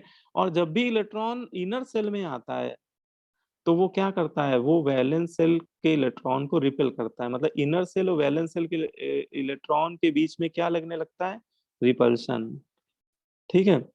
इसी को बोल रहे हैं इलेक्ट्रॉन इलेक्ट्रॉन रिपल्शन। और बेटा जैसे जैसे आप लेफ्ट टू राइट मूव कर रहे हैं धीरे धीरे इलेक्ट्रॉन का नंबर बढ़ता जा रहा है पेनाल्टीमेट सेल में, तो ये रिपल्शन भी क्या हो रहा होगा, बढ़ता जा रहा होगा। और ये रिपल्शन अगर बढ़ेगा तो साइज इंक्रीज हो रहा होगा कि डिक्रीज, ये रिपल्शन साइज इंक्रीज करने की टेंडेंसी रख रहा है कि डिक्रीज करने की टेंडेंसी रख रहा है इंक्रीज करने। है ना। ये तो वैलेंस सेल को धक्का मारेगा, मतलब ये वैलेंस सेल के इलेक्ट्रॉन क्लाउड को रिपेल करेगा, है ना। रिपेल करेगा तो वैलेंस सेल न्यूक्लियस से दूर जाएगी। इलेक्ट्रॉन इलेक्ट्रॉन रिपल्शन जब बढ़ता है तो इलेक्ट्रॉन इलेक्ट्रॉन रिपल्शन जो होता है वो एटॉमिक रेडियस को इंक्रीज करने की टेंडेंसी रखता है। लेकिन एक बात और आपको बताते हैं, स्क्रीनिंग इफेक्ट जो डोमिनेंट होता है, मतलब जो इफेक्टिव स्क्रीनिंग इफेक्ट लगता है, तो दमदार वाला स्क्रीनिंग इफेक्ट लगता है, वो half field fully filled orbital में दमदार वाला लगता है। मतलब जब डी ऑर्बिटल हाफ फील्ड हो जाता है, फुली फील्ड हो जाता है, तो बोलते हैं वहां जबरदस्त स्क्रीनिंग इफेक्ट लगता है। लेकिन अगर डी ऑर्बिटल पार्सली फील्ड है तो स्क्रीनिंग इफेक्ट कोई बहुत इफेक्टिव नहीं होता है, ऐसे ही होता है वो, वही होता है वो। बात समझ में आ रही है। तो आप समझो खेल क्या हो रहा है कि जैसे ही आप स्कैंडियम से गए, स्कैंडियम में D1 का केस है, D1, D1 मतलब उसके डी सबसेल में एक इलेक्ट्रॉन, और टाइटेनियम में D2, वेनेडियम में D3, क्रोमियम में D5 हो जाता है। तो आप समझिए क्या खेल हो रहा है कि यहाँ तक तो स्क्रीनिंग इफेक्ट नेग्लेक्जिबल टाइप का होगा, लेकिन जैसे ही D5 हो रहा है तो स्क्रीनिंग इफेक्ट धीरे धीरे बढ़ ही रहा है और वो काफी ज्यादा इफेक्टिव हो जाएगा। और ये है ना, तो शुरुआत में क्या हो रहा है कि इलेक्ट्रॉन डी ऑर्बिटल में एक है, कहीं 2 है, कहीं 3 है, ऐसे बढ़ रहा है। तो शुरुआत में स्क्रीनिंग इफेक्ट बहुत कमजोर होता है बेचारा, है ना। लेकिन जेड इफेक्टिव अच्छा होता है, मतलब डोमिनेंट होता है। तो शुरुआत में जेड इफेक्टिव डोमिनेट करता रहता है, फर्स्ट 4 एलिमेंट में देखा जाता है कि जेड इफेक्टिव की वैल्यू डोमिनेट कर रही है इलेक्ट्रॉन इलेक्ट्रॉन रिपल्शन पे। और जेड इफेक्टिव रेडियस कम करना चाह रहा है, इलेक्ट्रॉन इलेक्ट्रॉन रिपल्शन रेडियस को इंक्रीज करना चाह रहा है, लेकिन जो डोमिनेंट है उसी का तो ओवरऑल इफेक्ट पड़ेगा। तो डोमिनेंट है कौन सा, जेड इफेक्टिव, और ये रेडियस कम करना चाह रहा है, इसलिए स्टार्टिंग के फर्स्ट 4 एलिमेंट में रेडियस में डिक्रीमेंट देखने को मिल रहा है। फिर क्या हो रहा है कि जेड इफेक्टिव तो बढ़ता ही जा रहा है, लेकिन यहाँ के ऑर्बिटल आप देख रहे हो, chromium D5, manganese D5, iron D6, cobalt D7, मतलब ये 5 से ज्यादा इलेक्ट्रॉन आ रहे हैं, मतलब स्किनिंग इफेक्ट यहाँ पे कमजोर मत समझो। तो ये बराबर की टक्कर दे रहा है। जितना जेड इफेक्टिव रेडियस कम कर रहा है, उतना ही इलेक्ट्रॉन इलेक्ट्रॉन रिपल्शन रेडियस बढ़ा रहा है, जिससे लगभग क्या है कि दोनों एक दूसरे को काउंटर कैंसिल आउट कर रहे होंगे। लगभग रेडियस कांस्टेंट है, ना बढ़ पा रही ना घट पा रही है। लेकिन जैसे ही कॉपर में D10 का केस आता है और जिंक में D10 हो जाता है, तो भैया इनके d ऑर्बिटल फुली फिल्ड हो गए, है ना। खतरनाक स्किनिंग स्किनिंग इफेक्ट लगता है, जबरदस्त स्किनिंग इफेक्ट लगता है, और ये डोमिनेंट हो जाता है जेड इफेक्टिव पे। जेड इफेक्टिव भी काफी बढ़ चुका है, लेकिन यहाँ पे इलेक्ट्रॉन इलेक्ट्रॉन रिपल्सन डोमिनेंट हो रहा है किस पे, जेड इफेक्टिव पे, इसलिए रेडियस यहाँ पे डिक्रीज कर रही है। तो इसको थ्योरेटिकली इस तरह से एक्सप्लेन किया जाता है ना। तो ये आपको मेरे ख्याल से समझ में आ गया होगा। आया कि नहीं आया? Yes sir. ठीक है, अब एक मजेदार बात और बताते हैं।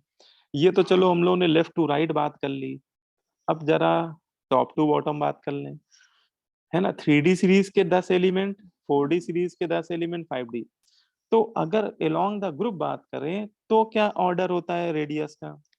तो ये तो हम लोग बचपन में पढ़े थे कि ऊपर से नीचे आने पे, मतलब कि ग्रुप में टॉप टू बॉटम आने पे नंबर ऑफ सेल बढ़ती है, तो रेडियस भी क्या होती है, बढ़ती है।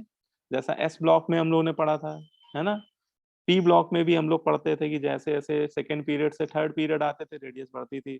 थर्ड पीरियड से फोर्थ पीरियड वाला एलिमेंट की रेडियस और बढ़ जाती थी, फोर्थ पीरियड से फिफ्थ में और बढ़ जाती थी, है ना। ऐसा ही तो होता था। लेकिन डी डी ब्लॉक जो है, डी ब्लॉक में एग्जैक्टली ऐसा ट्रेंड देखने को नहीं मिलता है ना। 3D से 4D में तो बढ़ती है, लेकिन 4D और 5D सीरीज के एलिमेंट की रेडियस अप्रोक्सीमेटली सेम होती है ना। वैसे तो 5D की ज्यादा होनी चाहिए 3D से, लेकिन लगभग बराबर होती है। और इस इफेक्ट को एक्सप्लेन किया जाता है लेंथेनाइड कॉन्ट्रैक्शन की हेल्प से। मतलब ये जो रेडियस अप्रोक्सीमेटली सेम है 4D और 5D सीरीज के रिस्पेक्टिव एलिमेंट की, उसके पीछे रीजन क्या है, लेंथेनाइड कंट्रैक्शन। अब ये क्या बोला है भैया, लेंथेनाइड कंट्रैक्शन क्या है? तो पहले तो आपको ये याद रखना है, देखो केमिस्ट्री में क्या होता है, वो भी इनऑर्गेनिक में, कि पहले आपको पता होना चाहिए कि रावण कौन था। पहले क्या पता होना चाहिए कि रावण कौन था, फिर पता होना चाहिए कि रावण क्यों रावण था। बात समझ में आई? पहले पता होना चाहिए फैक्ट आपको, इनऑर्गेनिक में पहले आपको फैक्ट पता होना चाहिए कि हाँ ये होता है ना, ये ऐसा ऐसा होता है। और फिर हम लोग उसके रीजन पे जाते हैं कि भैया ये ऐसा होता है तो क्यों होता है ना, कि रावण कौन था। और फिर बाद में बात करते हैं कि रावण का नाम रावण कैसे पड़ा, उसका नाम राम क्यों नहीं पड़ा। बोलो भाई। तो आपको पहले तो ये ऑर्डर पता याद रखना है कि 3D सीरीज के एलिमेंट की रेडियस सबसे कम, है ना, अगर करस्पॉन्डिंग ग्रुप पूछा जाए, और 4D 5D के लगभग बराबर। इसमें कई क्वेश्चन तो आपके डायरेक्ट इसी से हो जाएंगे। जैसे आपको टाइटेनियम वाले ग्रुप के तीनों एलिमेंट दे दिया जाए, टाइटेनियम, जिरकोनियम और हाफनियम, पूछे बताओ रेडियस का क्या ऑर्डर है, तो हम लोग बोलेंगे टाइटेनियम ग्रुप में कि सबसे कम रेडियस तो टाइटेनियम की है, ठीक है। लेकिन जिरकोनियम और हाफनियम की रेडियस लगभग क्या है, बराबर है, ठीक है। या फिर वेनेडियम नायोबियम टेंटेनम में पूछे, तो वेनेडियम 3D सीरीज को बिलोंग करता है, नायोबियम उसी के जस्ट नीचे बैठा हुआ है 4D सीरीज, और टेंटेनम 5D सीरीज। तो वेनेडियम की तो सबसे कम, लेकिन नायोबियम और टेंटेनम की लगभग बराबर, है ना। बोलो भाई। जैसे आपको दे दिया जाए, मान लो आयरन फैमिली के 3 एलिमेंट दे दिए जाए, आयरन फैमिली में कौन से 3 एलिमेंट होते हैं, फिर रुलाएगा ओसामा। आयरन ये सर। हाँ, आयरन, रूथेनियम, ओसियम। तो आयरन की रेडियस सबसे कम हो जाएगी, लेकिन रूथेनियम और ओसियम की लगभग बराबर हो जाएगी। ये ऑर्डर हो जाएगा, ठीक है। बोलो भाई। ऐसे निकिल पीडी पीडी में पूछे, निकिल पीडी पीटी, तो निकिल की सबसे कम, फिर पीडी, फिर पीटी। मतलब आप समझ सकते हो कि ये जो पूरी सीरीज आप देख, अच्छा ग्राफ में देख लो आप लोग, तो ग्राफ से ज्यादा बेटर समझोगे, ग्राफ में आप लोग ज्यादा बेटर समझोगे कि जैसे ये वाला जो ग्राफ है, ये scandium, titanium, vanadium, chromium, manganese, iron, cobalt, ठीक है, ये वाला 3D सीरीज का है। और 3D सीरीज से ज्यादा रेडियस 4D वालों की है और 5D वालों की। लेकिन अगर 4D 5D वालों का देखो तो यार लेंथनम इट्रियम में तो चलो ठीक है, लेंथनम की थोड़ी सी ज्यादा है इट्रियम से, उसके बाद तो लगभग बराबर है। देखो जिरकोनियम का 145, हाफनियम का 144, है ना, ये यहीं पे दोनों पॉइंट आ गए, वो येलो के पीछे वो वाला पॉइंट छुपा हुआ है, ट्रायंगल वाला, ठीक है। इसमें टेंटेनम नायोबियम लगभग सेम, टंगस्टन मॉलिब्डेनम लगभग same, rhenium technetium approximately same, osmium ruthenium approximately same, iridium rhodium approximately same, P D P D approximately same, gold silver approximately same. लेकिन लास्ट में, हाँ लास्ट में फिर थोड़ा सा डिफर आया है, वो भी बहुत ज्यादा नहीं, 3 पिकोमीटर का डिफरेंस है। वैसे भी 5 पिकोमीटर से कम का डिफरेंस अगर है तो लगभग सेम ही मानते हैं एटॉमिक रेडियस, सर कोई है ना। एंट्री नहीं है। हाँ हाँ, ठीक है। तो इसका मतलब आपको समझ में आ रहा है कि बस शुरुआत वाले केस, मतलब फर्स्ट वाला देखो तो फर्स्ट वाले में तो ठीक है, सचिन की यारी लारा से अच्छी, तो इसमें तो ठीक है डाउन टू ग्रुप जाने में बढ़ रही है, लेकिन आगे फिर वो कॉन्सेप्ट जो है डाउन टू ग्रुप जाने में इंक्रीज कर रही है, वो एप्लीकेबल नहीं है, ठीक है। अब आते हैं भाई रीजन, रीजन क्या है। तो रीजन ये जिरकोनियम और हॉफनियम को लेकर मैंने समझाया कि जिरकोनियम का इलेक्ट्रॉनिक कॉन्फ़िगरेशन करेंगे आप, जिरकोनियम 4D सीरीज को बिलोंग कर रहा है, तो इसका हो जाएगा 5s2 4d2। और हाफनियम का करेंगे तो इसमें बेटा आ जाएगा वैलेंस शेल से पहले कौन सा ऑर्बिटल, 4f ऑर्बिटल, है ना। अब कहोगे सर ये कहाँ से आ गया, तो भैया आपको इतना तो याद ही होगा कि लेंथनम के आगे वाले जितने भी एलिमेंट हैं, है ना, लेंथनम के जस्ट आगे वाले जितने भी एलिमेंट हैं, उनसे पहले कौन फिल हो जाते हैं, 4f 4s सीरीज, है ना, लेंथेनाइड के 14 एलिमेंट फिल हो जाते हैं। उसके बाद आपका आता है हाफनियम, है ना। लेंथनम के बाद पहले डी ब्लॉक, एफ ब्लॉक के 14 एलिमेंट आते हैं, फिर आपका हाफनियम आता है। अगर इलेक्ट्रॉन, है ना, अगर आप एटॉमिक नंबर के रिस्पेक्ट में अगर बात करूं तो भैया ये तो पूरा फुली फिल्ड हो ही चुका होगा, है ना, हाफनियम। और एफ ऑर्बिटल आप लोग जानते हैं बहुत पुअर स्क्रीनिंग इफेक्ट होता है एफ ऑर्बिटल का, तो ये स्क्रीन नहीं कर पा रहा होगा अच्छे से। और जब ये स्क्रीन नहीं कर पा रहा होगा तो न्यूक्लियस का लगने वाला फोर्स क्या हो जाएगा, बढ़ जाएगा कि घट जाएगा। जब कोई ऑर्बिटल स्क्रीन नहीं कर पाता है न्यूक्लियस के अट्रैक्टिव फोर्स को, तो इफेक्टिवली फोर्स इंक्रीज हो जाता है वैलेंस शेल पे कि डिक्रीज हो जाता है, इंक्रीज हो जाता है। Sir decrease. नहीं नहीं डिक्रीज क्यों हो जाएगा, बढ़ जाएगा। पुअर स्क्रीनिंग है ना। मतलब जो 4f ऑर्बिटल है, जैसे इसका न्यूक्लियस जो है वो इसके 6s ऑर्बिटल पे फोर्स लगा रहा होगा, लेकिन उससे पहले 4f ऑर्बिटल आ रहा है, तो 4f ऑर्बिटल का इलेक्ट्रॉन क्लाउड का जो स्क्रीनिंग इफेक्ट होता है बहुत पुअर होता है, तो वो उसको स्क्रीन नहीं कर पा रहा होगा अच्छे से। स्क्रीन नहीं कर पा रहा होगा तो मैक्सिमम फोर्स पहुंच जा रहा होगा उसके वैलेंस शेल के ऑर्बिटल पे, तो इसके वैलेंस शेल के ऑर्बिटल के जो इलेक्ट्रॉन होंगे वो न्यूक्लियस से टाइटली हेल्ड होने लगते हैं, और टाइटली हेल्ड होंगे तो रेडियस डिक्रीज होगी, है ना। जैसे मान लो ये आपका हॉफनियम का 6 सेल है मान लो, है ना, हॉफनियम का 6s ऑर्बिटल इतना बड़ा होना चाहिए, लेकिन उसके पहले 4f ऑर्बिटल आ गया, है ना। 4f ऑर्बिटल स्क्रीन नहीं है, 4f ऑर्बिटल जो है ये आप लोगों को पढ़ाया गया होगा कि ऑर्बिटल का क्लाउड नेचर अगर माना जाए तो वो हर एक ऑर्बिटल का इलेक्ट्रॉन क्लाउड न्यूक्लियस के कुछ फोर्स को कम कर देता है, अपने आगे वाली सेल में पहुंचने से रोक देता है, फिल्टर कर देता है, ऐसे समझो पर्दे का काम करता है। तो अब इसमें वैलेंस सेल से पहले 4f ऑर्बिटल आ रहा है तो वो अच्छे से स्क्रीन नहीं कर पाएगा, जिससे उसकी 6 सेल पे लगने वाला फोर्स बढ़ेगा बढ़ेगा बढ़ेगा बढ़ेगा बढ़ेगा बढ़ेगा बढ़ेगा, लगभग वो किसके बराबर हो जाएगा, 5th सेल के, मतलब जो 6 सेल की रेडियस ये होनी चाहिए, समझ पा रहे हो, वो घट के क्या हो जाएगी, लगभग 5th सेल के बराबर हो जाएगी, है ना, जिससे जिरकोनियम और हाफनियम का साइज क्या हो जाएगा, लगभग बराबर हो जाएगा। और इस साइज के कंट्रैक्ट होने को ही लेंथेनाइड कंट्रैक्शन बोलते हैं। अच्छा सर, यहाँ लेंथेनाइड क्यों बोलते हैं? अरे लेंथेनाइड की दया दृष्टि की वजह से ये कंट्रैक्शन डेवलप हो रहा है, क्योंकि अगर बीच में लेंथेनाइड ना आते तो बेटा ये 4f ऑर्बिटल ना आता, और ये 4f ऑर्बिटल ना आता तो उसका पुअर स्किनिंग इफेक्ट ना लग रहा होता, और पुअर स्किनिंग इफेक्ट ना होता तो वैलेंस सेल पे लगने वाला फोर्स इंक्रीज ना होता, और वैलेंस सेल 6th सेल जो है वो कॉन्ट्रैक्ट होके 5th सेल के बराबर ना पहुंचती, तो रेडियस घटता नहीं। तो ये जो कॉन्ट्रैक्शन आ रहा है उसका पीछे रीजन है वो लेंथेनाइड के 14 एलिमेंट, है ना, कहीं ना कहीं। इसलिए इसको हम लोग नाम दे देते हैं टाइटल में लेंथेनाइड कंट्रैक्शन। ठीक है, और कोई पूछे लेंथेनाइड कंट्रैक्शन में किस ऑर्बिटल का रोल होता है, तो मेनली 4f और 5f ऑर्बिटल का होता है। वैसे लेंथेनाइड में तो 4f का होता है, एक्टेनाइड कंट्रैक्शन में 5f का होता है। ठीक है, बोलो भाई, चमक गई बात की नहीं?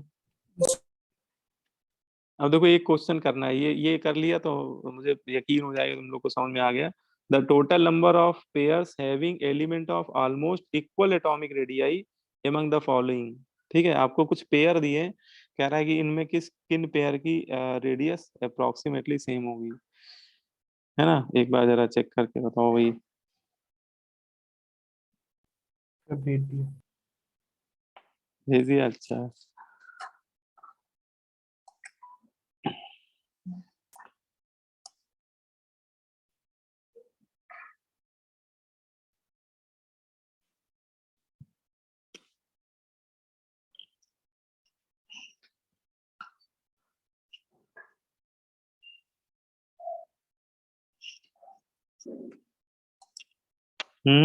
बताओ भाई, कोई क्रिस ने तो भेज दिया, और भी बताओ।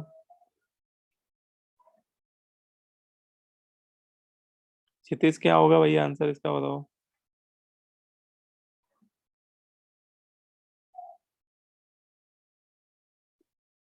तनिक्स बेटा बताओ क्या होगा आंसर।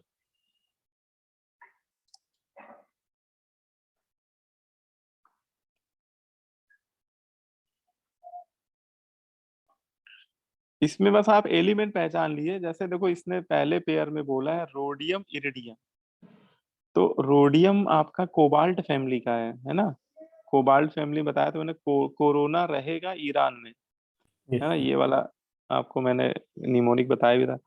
तो कोरोना रहेगा ईरान में, तो कोरोना, कोरोना मतलब कोबाल्ट है, कोबाल्ट 3D का है, रोडियम 4D का है, इरिडियम 5D का। और 4D 5D वालों की रेडियस अप्रोक्सीमेटली क्या हो जाती है, सेम हो जाती है, तो इन दोनों की सेम हो जाएगी, है ना, मतलब रोडियम और इरिडियम की लगभग सेम हो जाएगी। ठीक है, अच्छा, अब जैसे निकिल वाला देखो, तो निकिल PDPT, ये कान होता है, नहीं पढ़ोगे पिटाई होगी। तो 3D 4D 5D, तो इसमें जो बराबर होगी वो 4D 5D वालों की होगी, तो PDPT की बोलता तो हम मान लेते, लेकिन यार निकिल की तो कम होगी ना सबसे, निकिल की तो कम होगी, तो ये वाला पेयर तो देखो सही दिया उसने, है ना, ये तो आंसर होगा मतलब, लेकिन ये वाला पेयर आंसर नहीं होगा, है ना। तो भेज अब दिया। सिल भेजिए, अच्छा ठीक। तो इसमें सिल्वर, हाँ ठीक है बेटा, सिल्वर और मरकरी में देखो, तो सिल्वर मरकरी में कॉपर के नीचे सिल्वर है, सिल्वर के नीचे गोल्ड है, तो इसमें तो सिल्वर गोल्ड की बराबर होगी, सिल्वर और मरकरी सेम ग्रुप को ही नहीं बिलोंग करते हैं। फिर जिरकोनियम और हाफनियम, हाँ ये तो टाइटेनियम है, टाइटेनियम जिरकोनियम हाफनियम, तो जिरकोनियम हाफनियम की सेम होती है, ठीक है, तो ये वाला हो जाएगा बेटा। और RH और HF, RH HF same group के एलिमेंट ही नहीं है, ठीक है। और ये तुम्हारा मॉलिब्डेनम और ये क्रोमियम ग्रुप का, कर लो मोहब्बत वरना, कर लो मोहब्बत वरना बताया था, तो ये मोहब्बत और वरना की रेडियस बराबर होगी अप्रोक्सीमेटली, ठीक है। तो ये भी सही हो जाएगा, तो 3 हो जाएगा, है ना? हाँ, इसमें 3 ही आंसर आ रहा है। Good, yes sir. है ना? कृष्ण ने आंसर सही दिया था, क्षितिज ने भी दे दिया। मॉलिब्डेनम टंगस्टन इन दोनों की सेम हो जाएगी। तो देखो ऐसे क्वेश्चन आपसे पूछे आएंगे, तो आपको, है ना, बिल्कुल लॉजिक क्लियर होना चाहिए। इसके बाद अगली प्रॉपर्टी पढ़ने जा रहे हैं हम लोग, कौन सी? Ionisation energy. अगली प्रॉपर्टी कौन सी है? Ionisation energy of transition metal. Transition metal की आयनाइजेशन एनर्जी के बारे में बात करने आ रहे हैं। तो आयनाइजेशन एनर्जी, ट्रांजिशन मेटल की आयनाइजेशन एनर्जी का जो ट्रेंड है वो बड़ा सा इरेगुलर टाइप का ट्रेंड है, मतलब कोई रेगुलर ट्रेंड नहीं है। ठीक है, तो जैसे एटॉमिक रेडियस का भी ट्रेंड देखो, तो एटॉमिक रेडियस का ट्रेंड वैसे तो इरेगुलर है, लेकिन थोड़ा सा तब भी ठीक है ना, कि पहले फर्स्ट 4 में कम हो रही है, फिर कांस्टेंट है, फिर बढ़ रही है ना? बहुत ज्यादा उसमें अप्स एंड डाउन्स नहीं है। लेकिन आयनिक आयनाइजेशन एनर्जी का तो ऑर्डर बहुत ही रैंडम टाइप का है। अच्छा, इसने देखो क्या बोला, एक बार पढ़ लेते हैं। Ionisation energy normally increases from left to right. देखो नॉर्मली मतलब समझ, मोटा मोटी अगर बोला जाए, ठीक है, थोड़ा बहुत कम ज्यादा को इग्नोर किया जाए, तो मोटा मोटी आयनाइजेशन एनर्जी इंक्रीज करती है। लेकिन ये ट्रेंड बहुत रेगुलर नहीं, अभी आप ग्राफ में देखेंगे तो क्लियर होगा। Ionisation energy values of third transition series is greater than second ionisation energy value of first and second. अच्छा, ये बात भी उसने यहाँ पे क्लियर की है कि जो थर्ड आयनाइजेशन सीरीज के जो एलिमेंट हैं, उनकी आयनाइजेशन एनर्जी सेकेंड और थर्ड से क्या है, ज्यादा है। ठीक है, सेकेंड और फर्स्ट से ज्यादा है ना? तो इसका कहने का मतलब ये है कि जो थर्ड सीरीज, मतलब कि थर्ड सीरीज के मतलब कि थर्ड सीरीज आपकी कौन सी होती है? 5D series. 5D वालों की आयनाइजेशन एनर्जी 4D और 3D के रिस्पेक्ट में क्या है, ग्रेटर है। ठीक है, वो ये कहना चाह रहा है कि 5D सीरीज के एलिमेंट जो है, क्योंकि थर्ड ट्रांजिशन सीरीज आपकी 5D सीरीज होती है ना, उसकी आयनाइजेशन एनर्जी फर्स्ट और सेकंड ट्रांजिशन सीरीज से क्या है, ज्यादा है। ठीक है, तो 5D सीरीज वालों की आयनाइजेशन एनर्जी 3D और 4D के से ज्यादा है। और ये ऑर्डर काफी इरेगुलर है। आयनाइजेशन जो d block element is too regular. और इसमें ऑर्डर में एक जनरल दिया हुआ है कि 5D सीरीज की सबसे ज्यादा होती है आयनाइजेशन एनर्जी, और फिर 3D और 4D में लगभग बराबर चलता है। ठीक है, इसमें एग्जैक्टली ये नहीं कह सकते कि 3D की ज्यादा होगी, या एग्जैक्टली ये नहीं कह सकते कि 4D। कई कुछ कुछ केस में 3D की ज्यादा हो जाती है थोड़ी सी, वो भी लगभग अप्रोक्सीमेटली सेम ही है, बहुत ज्यादा डिफरेंस नहीं है। लेकिन लेंथनम वाले ग्रुप में ये एप्लीकेबल नहीं है, क्योंकि लेंथनम आप समझ रहे हो कि लेंथनम वाले ग्रुप में तो आपने देखा होगा कि रेडियस वाला ट्रेंड भी रेगुलर था, क्योंकि वहां पे एफ ब्लॉक के एलिमेंट आ ही नहीं पा रहे थे 5D सीरीज में। ठीक है, बोलो भाई। और अगर आपसे कोई पूछे कि 5D की क्यों ज्यादा है, तो उसके पीछे रीजन यहाँ लेंथेनाइट कंट्रैक्शन ही है। क्योंकि 5D सीरीज के एलिमेंट जो होते हैं, उनके जो वैलेंस शेल के इलेक्ट्रॉन होते हैं, वो न्यूक्लियस से क्या हो जाते हैं, टाइटली हेल्ड रहते हैं। क्यों टाइटली हेल्ड रहते हैं? क्योंकि उनसे पहले जो ऑर्बिटल आ रहा होता है 4f ऑर्बिटल, उसका स्क्रीनिंग क्या होता है, स्क्रीनिंग हो बहुत जाती है उसकी। पुअर स्क्रीनिंग होता है ना? तो उनके वैलेंस सेल 5D ऑर्बिटल से इलेक्ट्रॉन निकालना डिफिकल्ट होता है ना? मोर एनर्जी रिक्वायर्ड होती है as compare to 3D and 4D। ठीक है, तो ये थोड़ा सा आपको पता होना चाहिए। ये एक ग्राफ है, इससे आपको थोड़ा सा आइडिया लगना चाहिए कि आयनाइजेशन एनर्जी कैसे क्या ऑर्डर है। देखो ये वाला जो ग्राफ है, ये 5D सीरीज का है। तो 5D सीरीज का जो ग्राफ देख रहे हैं, ये ऊपर ऊपर ऊपर ऊपर चल रहा है बाकी दोनों सीरीज के रिस्पेक्ट में, है ना? बस एक केस में देखो, तो लेंथनम के केस में वो सही नहीं है ना? अदरवाइज लेंथनम को छोड़ दो, तो लेंथनम के केस में सही होना भी नहीं चाहिए, क्योंकि उसमें लेंथेनाइट कंट्रैक्शन लग भी नहीं रहा है। लेकिन लेंथनम के आगे वाले जितने भी 9 एलिमेंट है, उन सब की आयनेशन एनर्जी 5D सीरीज के एलिमेंट की, वो 3D और 4D से ज्यादा है ना? 3D 4D वालों से तो ज्यादा ही है। बोलो भाई। Yes.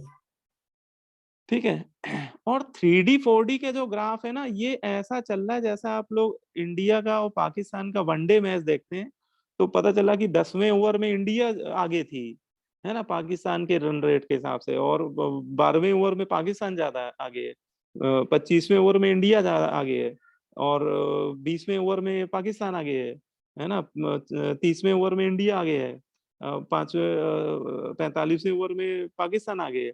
लेकिन लास्ट में जीतता कौन है, इंडिया की पाकिस्तान? इंडिया। इंडिया। और इंडिया उस कब जीतेगी जिस टीम में सचिन तेंदुलकर है हमारा, मतलब 3D सीरीज। तो मतलब लास्ट में देखो जिंक की ज्यादा है ना, लास्ट में जिंक ज्यादा है कैडमियम से। ये कई बार पूछा गया, इसलिए मैं थोड़ा इस पे स्ट्रेस दे रहा हूँ, ठीक है, क्योंकि ये लास्ट वालों, देखो फर्स्ट और लास्ट वालों की याद कर लेना, क्योंकि बीच में बड़ा कचपच कचपच कचपच कचपच है, मतलब बीच वालों की रेयरली है कि आपसे पूछा जाए, ठीक है। तो आपको फर्स्ट मतलब कि जो पहला ग्रुप है, थर्ड ग्रुप, उसमें याद कर लेना थर्ड ग्रुप में क्या ऑर्डर है। तो थर्ड ग्रुप में स्कैंडियम की सबसे ज्यादा है, देखो शायद मैंने नीचे लिखा हो या नहीं लिखा हो तो यहीं पे लिख देता हूँ। थर्ड ग्रुप में स्कैंडियम की है, फिर इट्रियम की है, फिर लैंथनम की है, ठीक है। और लास्ट ग्रुप में तो ध्यान रखना इंडिया जीतेगा, मतलब इंडिया पाकिस्तान में इंडिया जीतेगा, मतलब 3D 4D में 3D की ज्यादा होगी, लेकिन सबसे ज्यादा तो Hg की होगी, सबसे ज्यादा किसकी होगी, मरकरी की, फिर जिंक, है ना। भाई इंडिया वर्ल्ड कप तो नहीं जीत पाई इस बार तो पाकिस्तान से भी हार गई थी क्या, जो हुआ था। Yes sir, yes sir. पहले मैच में। है ना, पहले वैसे। चलो ठीक है, हम लोग तो ऐसे, वो तो चांस की बात है, पाकिस्तान जीत गया, लेकिन हम लोग तो इंडिया को जिताएंगे। तो ठीक है, तो मरकरी की तो 5D वालों की तो ज्यादा होगी 5D वालों की ज्यादा होगी, लेकिन 3D 4D में लास्ट वाले केस एलिमेंट में ध्यान रखिए कि 3D की ज्यादा होती, जिंक की ज्यादा होती, ठीक है। और नॉर्मली मोटा मोटा बोला जाए तो 5D की तो सभी से ज्यादा है, 3D 4D की तो लगभग बराबर टाइप का केस रहता है, बीच वाले एलिमेंट में किसी की थोड़ी सी ज्यादा हो गई कम हो गई तो वो इतना ज्यादा पूछा नहीं जाता है, क्योंकि ये ग्राफ बहुत नजदीकी मामला है ना। अब देखो मैंने वैसे तब भी इसमें कुछ पॉइंट निकाले हैं, वो नीचे यहाँ पे है ना, जो ठीक ठाक पॉइंट है मैंने लिख दिए हैं इसमें। जैसे इसमें पहला पॉइंट कह रहा था, first ionisation potential of the first 4 3D series element differs only slightly from one another. तो 3D सीरीज के जो फर्स्ट 4 एलिमेंट है उनकी आयनाइजेशन एनर्जी में बहुत कम डिफरेंस से वो डिफर कर रही है। अगर आप ग्राफ पे देखें तो स्कैंडियम, टाइटेनियम, वेनेडियम, क्रोमियम, इनमें इनकी आयनाइजेशन एनर्जी का वैल्यू बहुत स्मॉल वैल्यू से चेंज हो रहा है। स्कैंडियम का 631, इसका 656, 650, 652, मतलब लगभग बराबर सा केस है। फर्स्ट 4 एलिमेंट में ionisation energy approximately same type की। फिर इसने बोला है कि similarly the value of first ionisation energy of iron, cobalt, nickel, copper are fairly close to another. अच्छा, जो लास्ट वाले ये 4 एलिमेंट है आयरन से लेकर फेकोनी, आयरन, कोबाल्ट, निकल और कॉपर, इनकी भी लगभग लगभग सेम ही है, मतलब कि अप्रोक्सीमेटली सिमिलर टाइप की है। इनका डेटा भी देखो बहुत ज्यादा डिफर नहीं कर रहा, आयरन का 762 है, इसका 758 है ना, नियर बाई लाई कर रहा है। फिर इसने कहा था value of first ionisation energy of zinc is considerably higher due to the extra stability of 3D10 4s2। तो कह रहा है कि जिंक की जो आयनाइजेशन एनर्जी है वो कंसिडरेबली बहुत ज्यादा है ना। देखो जिंक में अच्छा खासा जंप आया, जबरदस्त जंप आया है, देखो कॉपर से जिंक में बहुत अच्छा जंप है आयनाइजेशन एनर्जी में। और वो क्यों है, कहीं ना कहीं उसके फुली फिल्ड ऑर्बिटल की जो एक्स्ट्रा स्टेबिलिटी है वो रिस्पॉन्सिबल है, क्योंकि उसका s ऑर्बिटल भी फुली फिल्ड है और d ऑर्बिटल भी फुली फिल्ड है। s से इलेक्ट्रॉन निकालना भी डिफिकल्ट है और d से भी इलेक्ट्रॉन निकालना डिफिकल्ट, ठीक है। अच्छा, first ionisation energy of manganese is slightly higher than adjacent element. Manganese की आयनेशन एनर्जी अपने पड़ोस वाले एलिमेंट से क्या है, ज्यादा है। क्यों है, क्योंकि मैग्नीज हाफ फील्ड कॉन्फ़िगरेशन रखता है। हाँ, मैग्नीज में D5 हो जाता है ना बेटा। तो मैग्नीज का अपने पड़ोसियों के रिस्पेक्ट में ज्यादा आयनाइजेशन है जी। ठीक है, बोलो भाई। तो ये इसमें ध्यान रखना। हाँ, इसमें Yes, ये sir. वाला पॉइंट इसमें गलत लिखा प्रिंट हो गया था, तो ये मैंने काट दिया है ना। तो ये मैंने काट दिया है क्योंकि ये सही नहीं है। तो ये वाला आप लोग मत पढ़िएगा, इसको और काट देता हूँ। पता लग गया आप इसको याद कर लिए, है ना, वो इसमें गड़बड़ प्रिंट है। तो यही बस 2-4 बातें हैं जो थोड़ा सा आपको आइडिया होनी चाहिए। ठीक है, चलो भाई फिर आगे बढ़े। एक चलो क्वेश्चन ये करके बताओ मुझे। ये वाला क्वेश्चन आप ही को बताना है मुझे। AIEEE 2009 में आया हुआ है क्वेश्चन। क्या कह रहा है? In context with the transition element which of the following statement incorrect. अच्छा, इनकरेक्ट पूछ रहा है वो आपसे। ठीक है, देखो पहला क्या कर रहा है, in the highest oxidation state the transition metals show basic character and form cationic complexes. मतलब हाईएस्ट ऑक्सीडेशन स्टेट में जो ट्रांजिशन मेटल होते हैं वो बेसिक नेचर शो करते हैं। क्या सही कह रहा है ये? No sir, no sir. तो जैसे जैसे ऑक्सीडेशन नंबर बढ़ती है वैसे वैसे एसिडिक कैरेक्टर बढ़ता है, ना कि बेसिक कैरेक्टर, है ना। तो यहाँ पे वो अगर एसिडिक कैरेक्टर बोल देता तो ये बात थोड़ी ठीक लगती, है ना। तो ये कहना गड़बड़ हो जाएगा। ठीक है, अच्छा वो गलत ही पूछ रहा है तो यही हो जाएगा गलत। बाकी और भी देख लो, एक बार पढ़ डालो सारे। सेकेंड कह रहा है in the highest oxygen state of the first 5 transition element scandium to manganese all the 4s and 3d electron are used for bonding। ये अच्छा, ये मेटालिक बॉन्डिंग वाला पॉइंट है, इधर आ गया ये। चलो अभी मेटालिक बॉन्डिंग पढ़ोगे ना तो ये सेकंड वाला पॉइंट आपको समझ में आ जाएगा। वैसे ये सही है पॉइंट, करेक्ट। थर्ड वाला क्या कर रहा है, once the D5 configuration is exceeded the tendency to involve all the 3d electron in bonding decreases. ये तो सिंपल सी बात है। जैसे D5 के आगे बढ़ोगे तो अनपेड इलेक्ट्रॉन का नंबर क्या होने लगता है, कम होने लगता है ना। D1 to D5 unpaired electron का नंबर बढ़ता है ना। और D5 से D10 फिर एक एक करके कम होने लगता है। और जैसे जैसे अनपेड इलेक्ट्रॉन कम होने लगेंगे तो ऑर्बिटल के ओवरलैप करने की टेंडेंसी कम, क्योंकि अनपेड ऑर्बिटल ही तो ओवरलैपिंग में पार्टिसिपेट करते हैं। तो उनकी बॉन्डिंग में पार्टिसिपेट करने की टेंडेंसी क्या होती जाएगी, कम होती जाएगी, है ना। तो ये वाला स्टेटमेंट सही है, करेक्ट है। लास्ट वाला आप ही लोग बता दो चलो। अच्छा,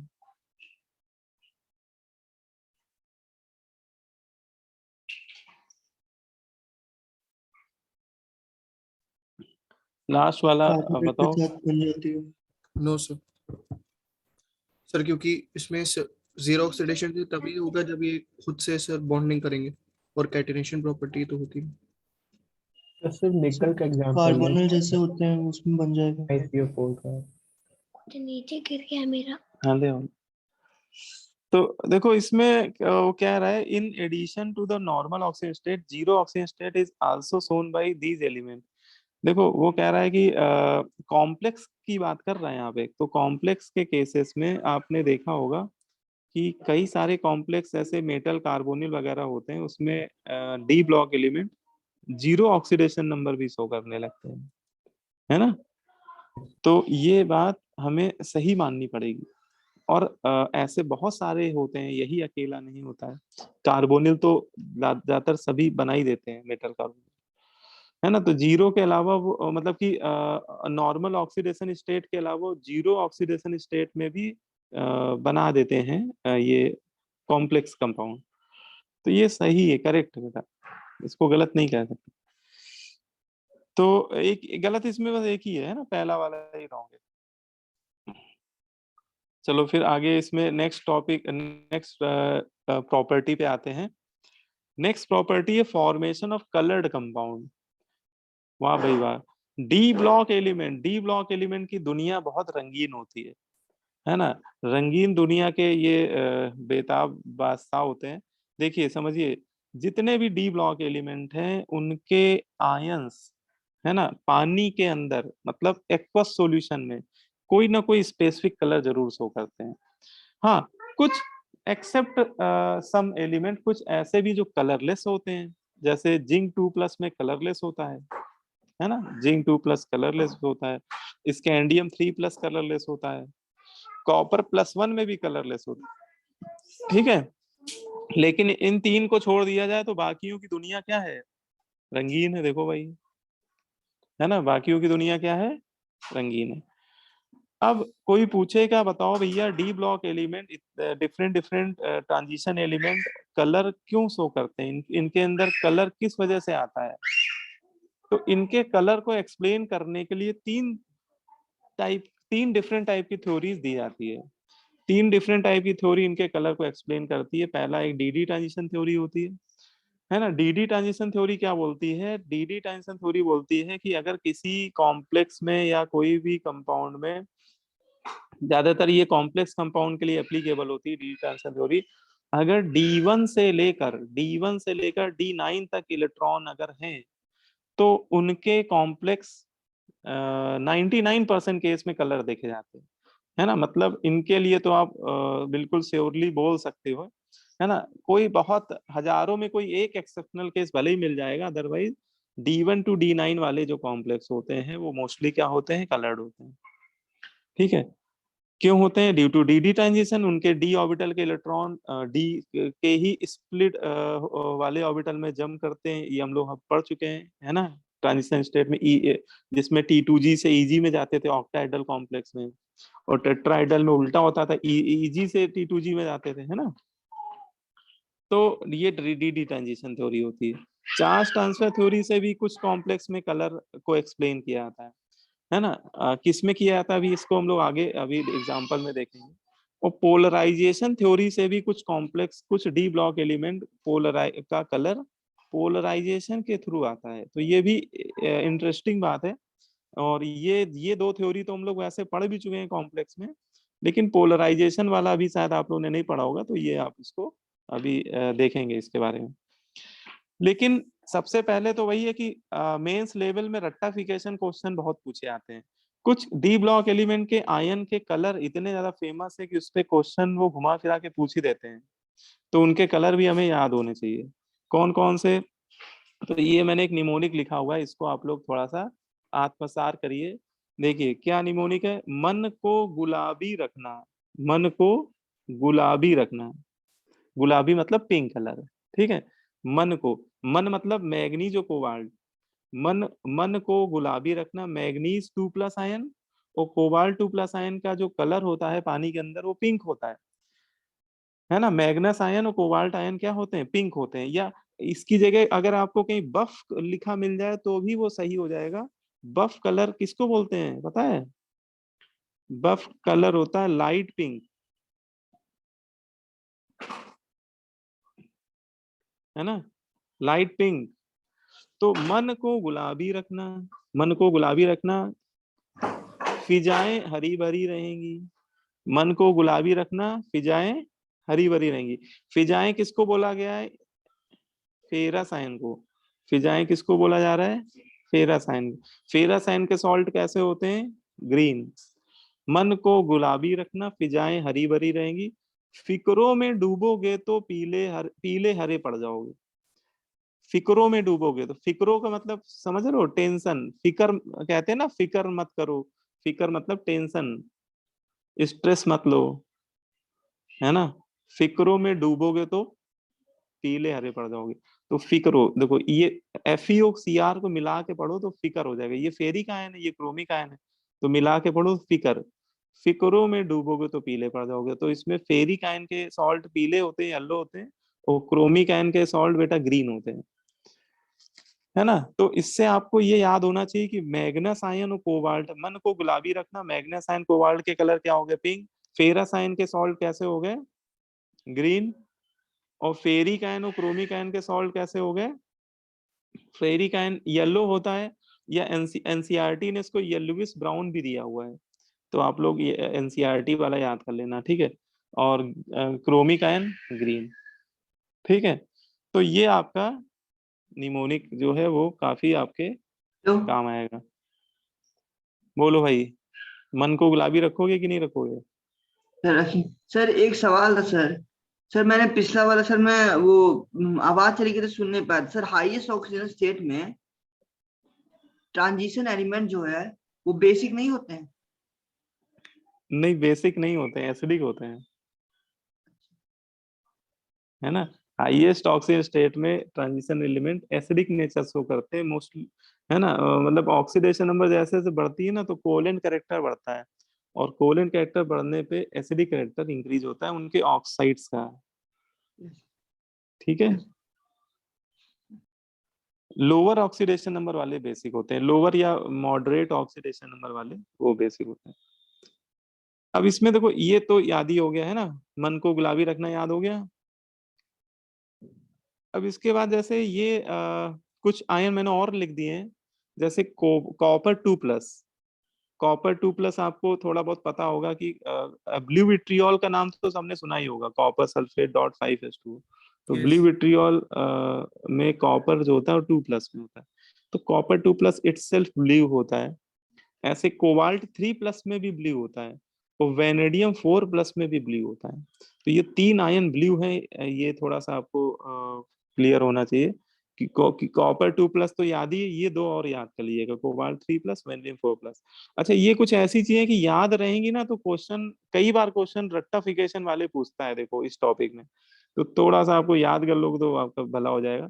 वेनेडियम आयन, क्रोमियम आयन और निकल 2+ ग्रीन होते हैं। क्रोमियम तो ये आया ही था ना, फिक्रों में डूबोगे तो पीले हरे पीले हरे पड़ जाओगे, तो क्रोमियम तो ग्रीन होता है, वेनेडियम और आपका निकल 2+ भी ग्रीन है। और देखो ये 4 आयन तो इनको तो आप चेक भी कर सकते हो। देखो जिंक 2+ का इलेक्ट्रॉनिक कॉन्फ़िगरेशन करोगे तो ये 3D10 कॉन्फ़िगरेशन आता है। स्कैंडियम 3+ करोगे तो 3D0 आता है, वेनेडियम 5+ का 0 आता है, कॉपर प्लस में 3D10 आता है। तो ये जो 4 आयन है ये कलरलेस होते हैं, इनके सॉल्ट क्या होते हैं? कलरलेस। ठीक है। सर पीछे टेबल में TI सर वो एक 4+ titanium state, fourth oxidation state. हाँ, कौन सा बेटा? टाइटेनियम का 4+ वाला भी कलरलेस है। टाइटेनियम का 4, हाँ हाँ, टाइटेनियम 22 होता है ना, तो 4:3D2, तो 4+ में वो कलरलेस हो जाएगा, तो उसको भी लिख लिख लीजिए इसमें, टाइटेनियम 4+ कलरलेस हो जाएगा, है ना। टाइटेनियम 4+ भी हो जाएगा कलरलेस। ठीक है, तो इसको भी ऐड कर लिया ना, तो 4 ये हो गए, इसको ये टोटल 5 बोल सकते हैं। ठीक है, बाकी देखो इनमें तो आप कॉन्फ़िगरेशन करके चेक कर लेना, उसमें कलरलेस बताना बहुत आसान है। अगर आप इलेक्ट्रॉनिक कॉन्फ़िगरेशन करो और D10 या D0 वाला केस दिख जाए, ठीक है ना, तो आप बोल सकते ना। अब जैसे कुछ क्वेश्चन ये लिए हुए हैं, ये वाले आप कर सकते हो। इसमें कह रहा है a pink coloured salt turns blue on heating. कोई पिंक कलर का सॉल्ट है और वो हीट करने पे ब्लू हो रहा है, the presence of which cation is most likely. CO2 fourth option. 4। हाँ, 4th ऑप्शन। तो पिंक कलर से यहाँ पे समझ में आना चाहिए कि मन को गुलाबी रखना। गुलाबी केवल मन होता है और कोबाल्ट होता है, मन है नहीं, कोबाल्ट है। मार दो टिक, जय सिया राम बोल देना, ठीक है, सही हो जाएगा।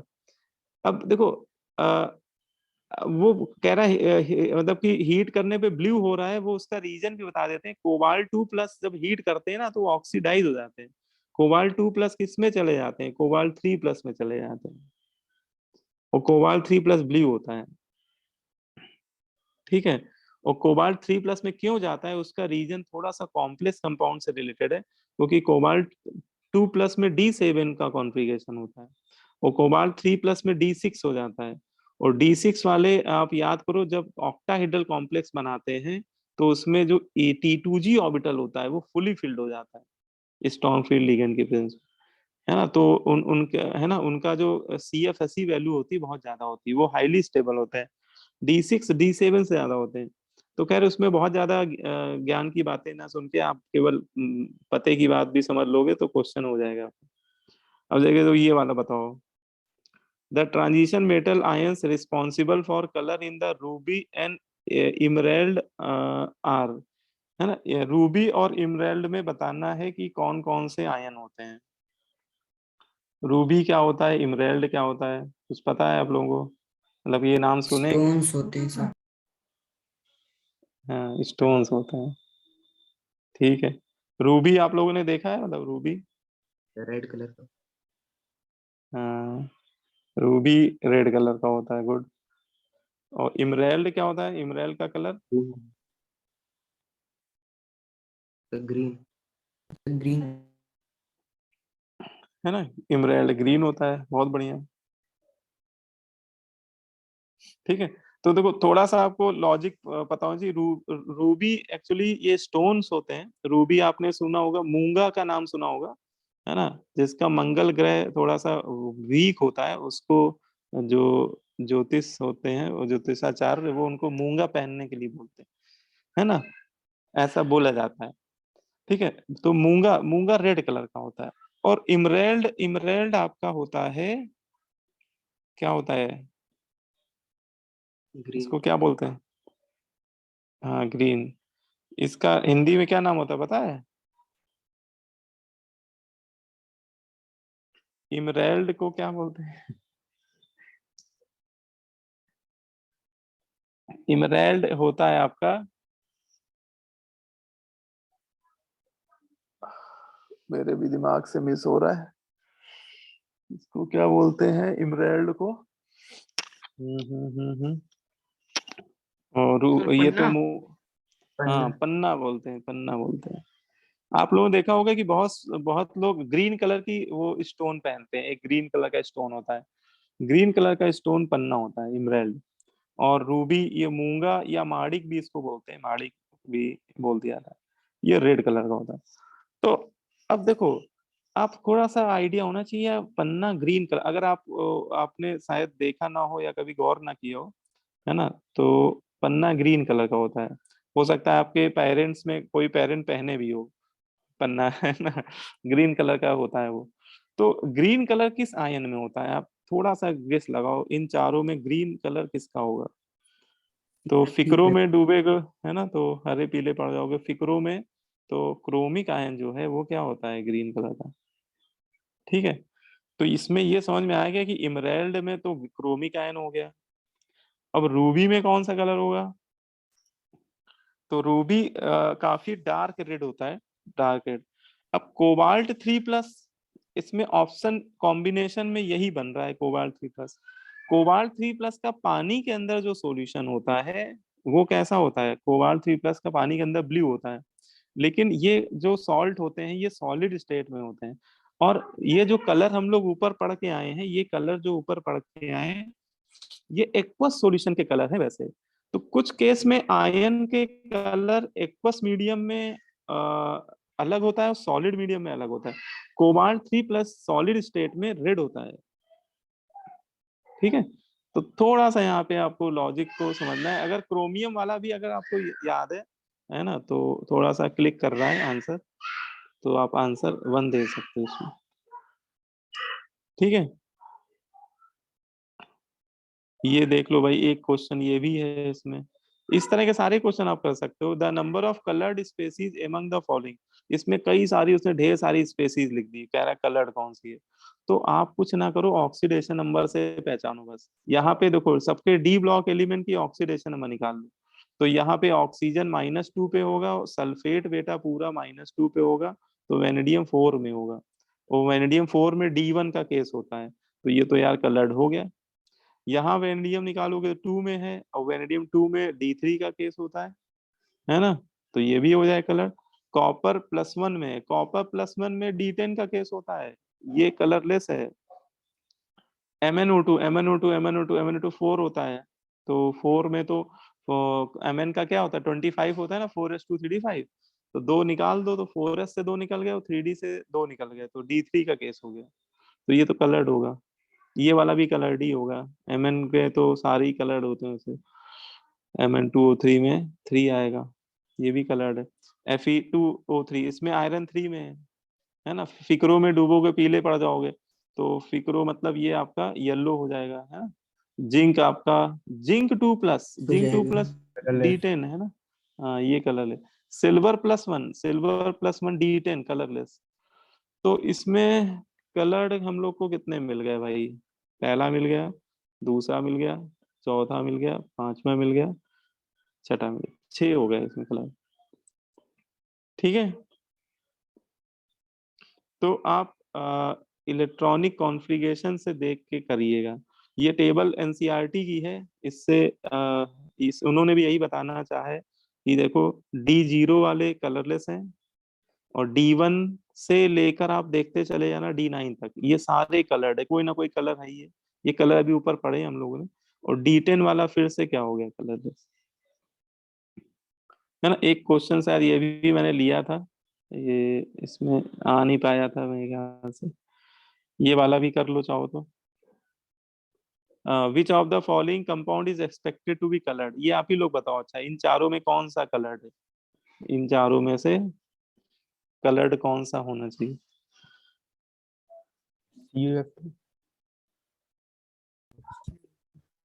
CuF2 है ना, हाँ ठीक है।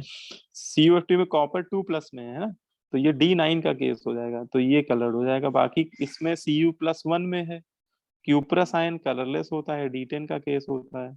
सिल्वर+1 में कलरलेस होता है, D10 का केस होता है। एल्कलाइन अर्थ मेटल 2+ में अगर है, वैसे भी एल्कलाइन की 2 ज्यादा स्टेबल होती है, तो वो तो सारे ही कलरलेस होते हैं। एल्कली मेटल +1 में कलरलेस होते हैं, एल्कलाइन 2+ भी कलरलेस होते हैं, क्योंकि ये नोबेल गैस कॉन्फ़िगरेशन अटेन कर लेते हैं। ये P6 टाइप का कॉन्फ़िगरेशन आएगा। तो fully filled electronic configuration containing अगर ऑर्बिटल है, तो फिर तो वैसे ही वो कलरलेस होगा। ठीक है, तो कॉन्सेप्ट आपको समझ में आ गया होगा। D1 to D9 coloured due to DD transition. अब इसमें एक आपको नई बात, ये शायद मैंने वहां कोऑर्डिनेशन में बताई होगी कि कुछ D0 वाले कॉम्प्लेक्स अगर आप देखो और उनके साथ लीगेंड ऑक्साइडो लीगेंड लगे हुए, तो वो कलर शो करने लगते हैं, और उनके कलर के आने के पीछे रीजन होता है चार्ज ट्रांसफर थ्योरी, है ना। कुछ D0 वाले कॉम्प्लेक्स के साथ अगर लीगेंड ऑक्साइडो अटैच्ड हो, तो वो उनका कलर देखा जाता है, मतलब वो कलर्ड होते हैं। इसलिए ये भी ध्यान रखना कि D0 वाले सारे कलरलेस नहीं होते हैं। D0 के कभी भी D0 कॉन्फ़िगरेशन आए तो देख लेना उसके साथ कहीं कोई लीगेंड ऑक्साइडो तो नहीं लगा हुआ है ना। अगर ऑक्साइडो लगा होगा तो फिर वो चार्ज ट्रांसफर थ्योरी के अकॉर्डिंग कलर शो करेगा। जैसे पर मैग्नेट आयन आप देखोगे तो मैग्नीज +7 में है, इसका कॉन्फ़िगरेशन करोगे तो D0 आने लगेगा, और आपने जल्दीबाजी में आंसर दे दिया तो आप कलरलेस दे दोगे। बट पर मैग्नेट आयन तो आप जानते हो पर्पल कलर का होता है। पोटेशियम पर मैग्नेट तो आपने लैब में देखा ही होगा, टाइट्रेशन भी करा होगा इस पे, तो ये पर्पल कलर का होता है। और इसका कलर आने के पीछे रीजन क्या होती है, चार्ज ट्रांसफर थ्योरी। ऐसे डाइक्रोमेट आयन ऑरेंज कलर के होते हैं, ये भी D0 का ही केस है। वेनेडेट आयन ग्रीन कलर का होता है, ये भी D0 का केस है। तो ये कुछ ऐसे केस है। अच्छा, एक इसमें पर मैग्नेट के साथ मैग्नेट आयन भी ध्यान रखना, ये एक्सेप्शन केस में आता है कि मैग्नेट आयन में D1 का केस होता है, डी में एक इलेक्ट्रॉन होता है, फिर भी उसमें चार्ज ट्रांसफर थ्योरी, क्योंकि इसमें लीगेंड ऑक्साइडो है, तो इसमें वो DD ट्रांजिशन की वजह से कलर ना शो करके वो चार्ज ट्रांसफर थ्योरी के अकॉर्डिंग वो ग्रीन कलर उसमें आता है। तो ये एक इसमें याद रखने वाली बात है ना, मैग्नेट आयन के लिए। ठीक है, क्लियर हो रही बात? Yes, sir. अब इसमें पोलराइजेशन की वजह से कलर किसमें आता है, ये भी देख लीजिए। Colour arises due to polarisation, तो पोलराइजेशन की वजह से कलर आता है सिल्वर के सॉल्ट में, है ना। तो पोलराइजेशन की वजह से सॉल्ट किसमें आता है, सिल्वर के हैलाइड में। वैसे इसके ज्यादा एग्जांपल नहीं मिलेंगे देखने को, सिल्वर के 3 एग्जांपल लिखने मिलेंगे। एक सिल्वर का ब्रोमाइड मिल जाएगा आपको, सिल्वर का आयोडाइड मिल जाएगा, और सिल्वर का फॉस्फेट मिल जाएगा। तो ये 3 एग्जाम्पल तभी काम के हैं हमारे। तो सिल्वर के सॉल्ट में कभी कलर आने लगे, ठीक है, क्योंकि देखो सिल्वर +1 में है, और तो +1 के हिसाब से तो ये D0 का केस है, तो ये तो कलरलेस होना चाहिए। तो इसके साथ तो ऑक्साइडो लिगेंड भी नहीं लगे हुए हैं। लेकिन आपको ये भी पता है कि सिल्वर ब्रोमाइड येलो होता है, सिल्वर आयोडाइड येलो होता है, ये तीनों ही येलो होते हैं। तो इनका कलर कैसे आ रहा है भैया? ना तो इसमें डी ट्रांजिशन का फंडा लग रहा है, ना चार्ज ट्रांसफर थ्योरी का। तो यहाँ पे बोलते हैं कि सिल्वर के सॉल्ट में कलर आता है, पोलराइजेशन थ्योरी से एक्सप्लेन किया था। बोलते हैं सिल्वर +1 में बैठा हुआ है, और +1 में जब कॉन्फ़िगरेशन करोगे तो इसका आएगा 4s2 4p6 4d10। मतलब उसका 4p फोर्थ सेल में टोटल आप देखो तो कितने इलेक्ट्रॉन है? 4 सेल में टोटल 18 इलेक्ट्रॉन है, ठीक है। और किसी एलिमेंट की वैलेंस सेल में जब 18 इलेक्ट्रॉन होते हैं तो उसके कॉन्फ़िगरेशन को हम लोग सूडो नोबल गैस कॉन्फ़िगरेशन पढ़ते हैं। उसके नोबल गैस कॉन्फ़िगरेशन को क्या पढ़ते हैं?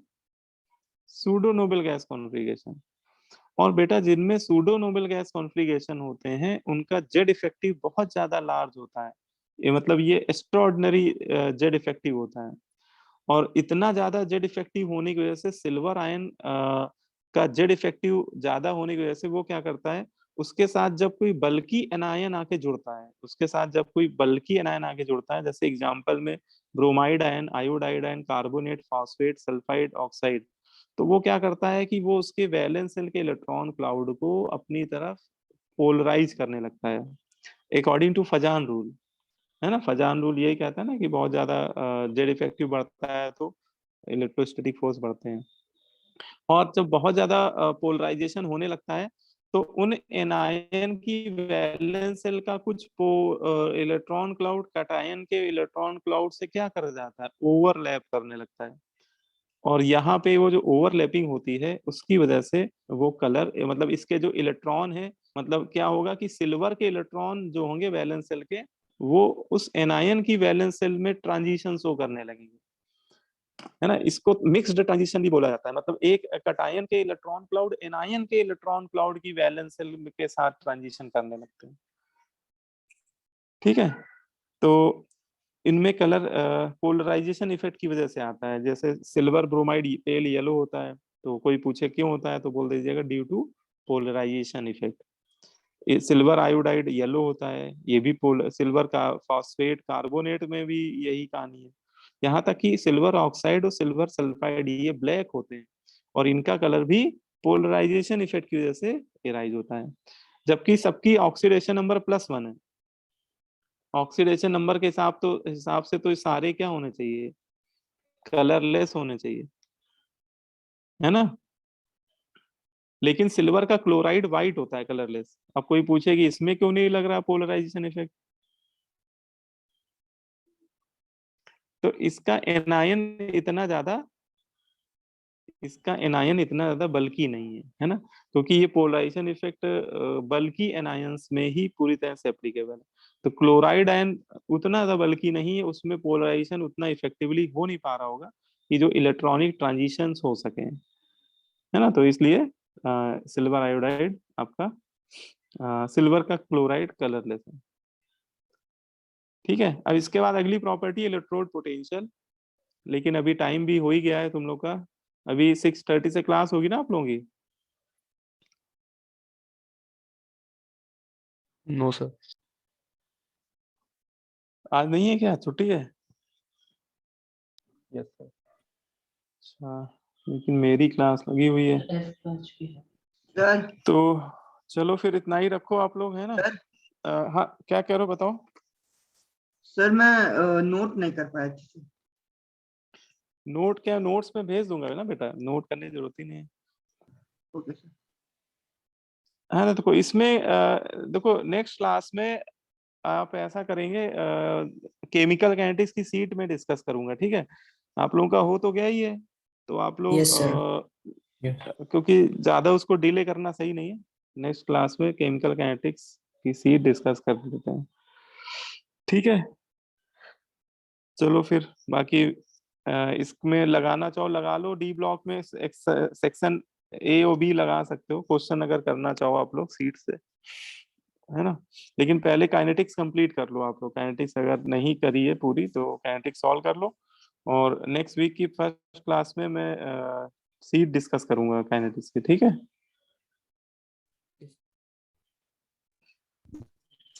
चलो अच्छा, फिर अभी मैं फिर कर रहा हूँ, सर एंड कर ये रहा डी हूँ ब्लॉक क्लास। के नोट्स एक बार टेलीग्राम वाले चैनल पे भेज दीजिए एक बार। मैंने भेज दिया बेटा, देखो डी ब्लॉक के उसमें टेलीग्राम में भी शेयर कर दिया है। देखो तो मैं दिखा देता हूँ इसके तो JP1 वाला बैच है ना, JP1 वाले में डी लेक्चर नोट्स और डी ब्लॉग ये मैंने 1 फरवरी को भेजे हैं 9:54 PM पे। ठीक है, तो उसमें पड़े हुए हैं, देख लीजिए सर आप। मैं वो देखा नहीं उसमें व्हाट्सएप चलिए में। ठीक है, हाँ Thank you. ठीक है बेटा फिर, thank you sir. Okay. Thank you sir.